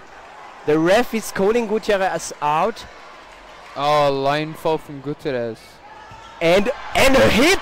Cathy Koch is out. Eva Kulnig is out. 3 players from Mexico. 15 seconds. Cathy Weber. A lot of pressure. And Cathy Weber makes the catch. Unbelievable. She is going to go for the kill. She misses. But there is 3 seconds to go. And she takes the set. What did she do? Unbelievable performance from Weber. That is incredible. There was 15 seconds more and she gets the win. Oh, speechless. Wow, Cathy Weber. It seems that the air of Netherlands is really making her better, you know? Wow, what a performance there. Because, you know, all the players, I think, would go for an even. You are 2 against 2, you go back, you block, you just get 1 point for 1 point. No, she wanted to win that set. She didn't want to lose any of those set points, which will be so valuable later on in the tournament. Yeah, I think she wanted to make a point that she was and she is and always will be one of the best Austrian players. Stealing the Dodgeball highlights just commented in the chat they already want to have that video. That is very good content.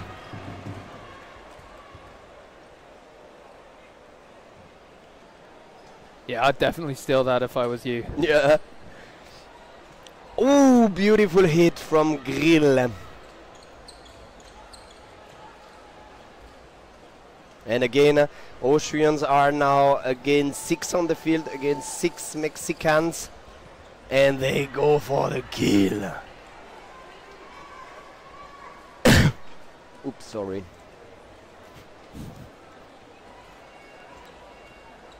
Beautiful block. They go together.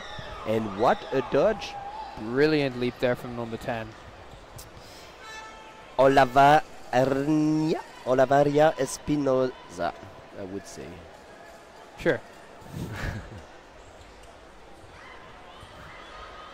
Ooh, beautiful hit. And that could be a blue, no? A blue? Yeah, she did put the ball a bit more back as the hit was. But she was behind the retrieve ball line. I don't think so. That's why. Wow. That's okay. good as a block. Okay. No one's complaining. No. We clearly didn't see it perfectly. And we are always wrong anyway. That's true. That's very true. 26-0. Oliveria. And a catch. Katy Weber. She wants to win every set by herself anyway. Yeah, she's getting a bit selfish there. Yeah. Give a bit to other Katy. 28-0. 9 minutes 20 to go. What do you think? Will there be some more content for Dodgeball Highlight? I hope so. I really do. I also really hope that Mexico get a set in this. Yeah. Another question. Do you think Dodgeball Highlight will get a lot more new follower in the future? So long as he shares it or they share it with Dodgeball Austria, then I hope so. I hope it too. And what about Ben and Dan Commentator, the Instagram page? Very important that they share some love. We hope they do. And 4 balls for Austria given away again there. But they have been giving the 4 balls way less in the second half, huh? I just realized. They've been holding on to possession. Their movement has been better. It is an all-round better performance from Mexico in the second half. They have adapted. And that's a catch. And Katy Weber again. She made 3 catch in the last 3 action kind of. And 5 balls over for Austria as well. Yeah, now we can double cross. Impressive. We can see that Mexico already improved in that second half. I cannot wait to see what will be their level at the end of the week. If they evolve like that after every game, they will become insane.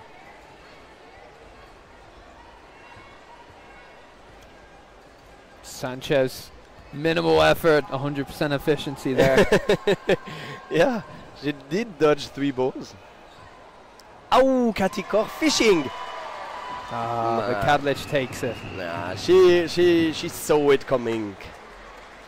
You don't fool, Daniela. You don't fool. Daniela, which is, by the way, an extremely good player of spike ball. She is in the highest ranking of spike ball. Oh wow! Yeah. So not only is she great in dodgeball and making amazing sets over here, she is also playing other games.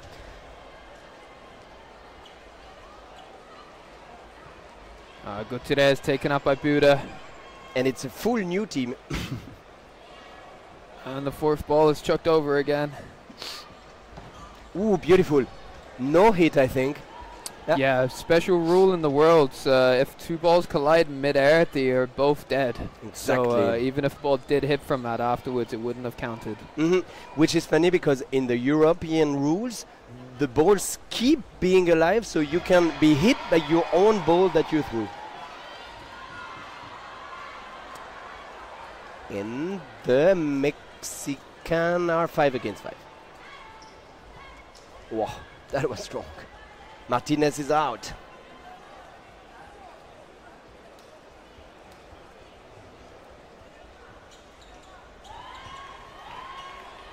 Yeah, the efficiency of the Austrian throws is really, really impressive. Oh, what a catch! Lovely catch there, taken in. Garcia bringing both teams at 4 players on the field. That's their chance again. Leonard Sartel putting a lot of pressure alone on the field.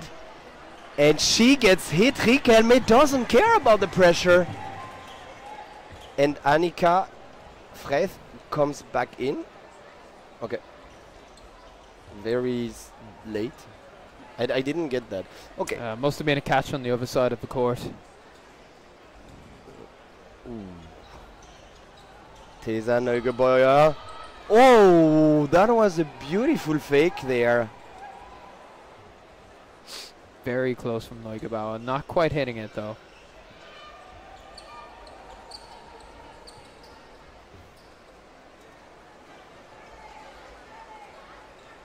Wow! From the 2 outside player, she didn't stand a chance, Riquelme.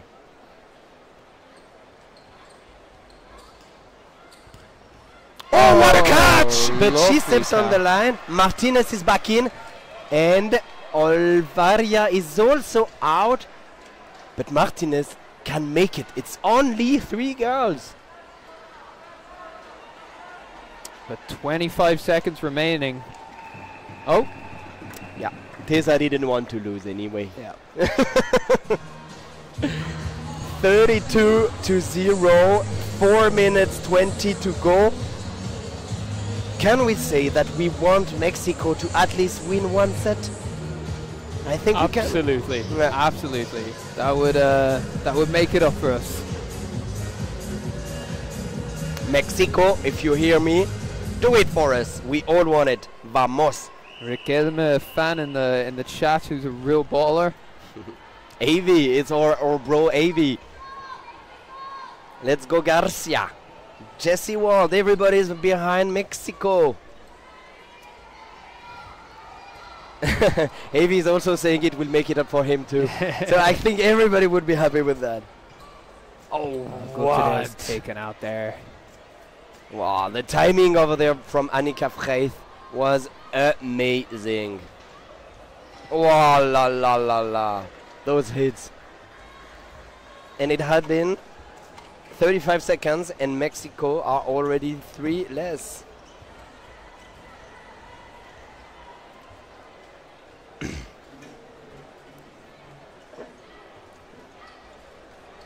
Lovely movement there from Riquelme. And beautiful block. 4 balls over for Mexico.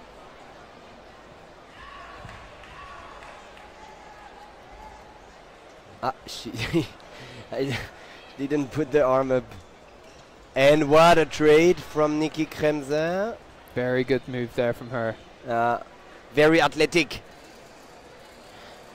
Especially a big advantage for her, and well, that was a lot of ball. And Austria just plays so well as a team. You can't deny it. They're so united in in the manners and everything. Not many national teams can claim to have that many players who really understand each other in and out. No, definitely. No, it's really impressive. First to see that it's 34-0. Like, they're really dominating that game. But, you know, we were talking about that again and again. They don't make mistake. They don't want to make mistake, and they don't make any. But it's not like their top 6 make no mistake. It's their top 14 makes no mistake. It is so crazy to have such a big amount of insane athlete. It's not a lot of country that can say that.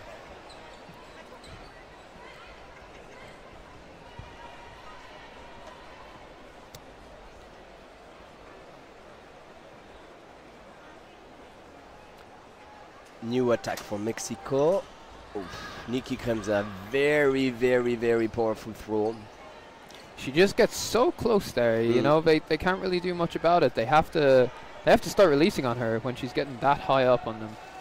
But honestly, I understand Mexico. That is actually so scary when you have such an athlete coming at you and throwing a bullet in your face. It's easy to say, yeah, release on her. Like, whoa, I'm scared.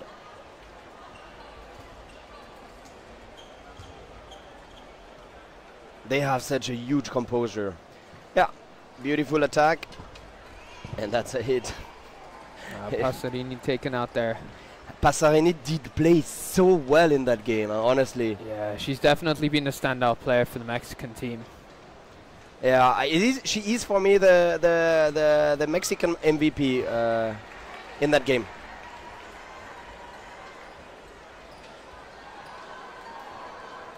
And Garcia alone on the field. They are all fishing for catches, but Tessa Neugebauer doesn't want to let her teammate make a catch. She wants to get it by herself. There was 30 last second in the set, so there will be one last more set. And it will be 1 minute 30, and this will be all for the day. I hope you all enjoyed. We can say once again that the carrots are cooked, and Austria did win that game no matter what. Yeah, I don't think they can bring it back here. Except if there is a hacker that is going into the app now, but it's gonna be hard. Very fast attack from Austria. No hit. Mexico, it's your chance. Vamos, Mexico. Wow, Daniela. Kadlich picking up where Krems had left off there.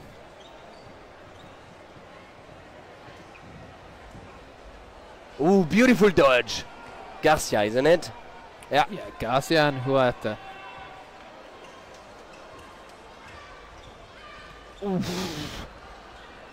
Strong throw from Daniela Kadlich. But she apologizes even when she makes a hit because she gave away 4 there.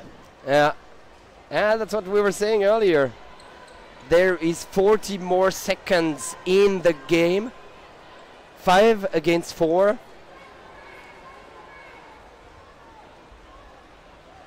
I guess it's a hit.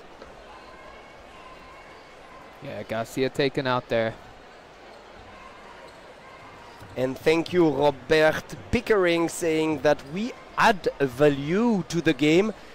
Thank you very much. We try to give everything we have. That's the least we can do for all those players, men and women, that are giving their best the whole year long to give us the best dodgeball we've ever seen. So thank you, everyone watching, but thank you, everyone on the field. And that is the game. I believe it will be 38-0 after that set is added on. Yeah, 38-0, Austria to Mexico. It was pretty dominated, I would say. Absolutely, yeah. Not astonishing. Austria leaving their mark and letting everyone know what they're about. It was the last game of the day. Thank you very much, everyone. We want you not only to subscribe to the channel of Dodgeball Austria, but we want you as well to come back tomorrow to see more action, more dodgeball, more catch, more hit. For now, Dan and I, from Dan and Commentator on Instagram, follow us as well.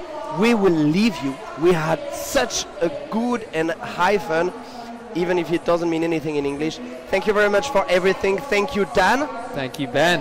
And we wish you a good evening. Rest well and be ready for tomorrow. Ciao, ciao.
Cineplex.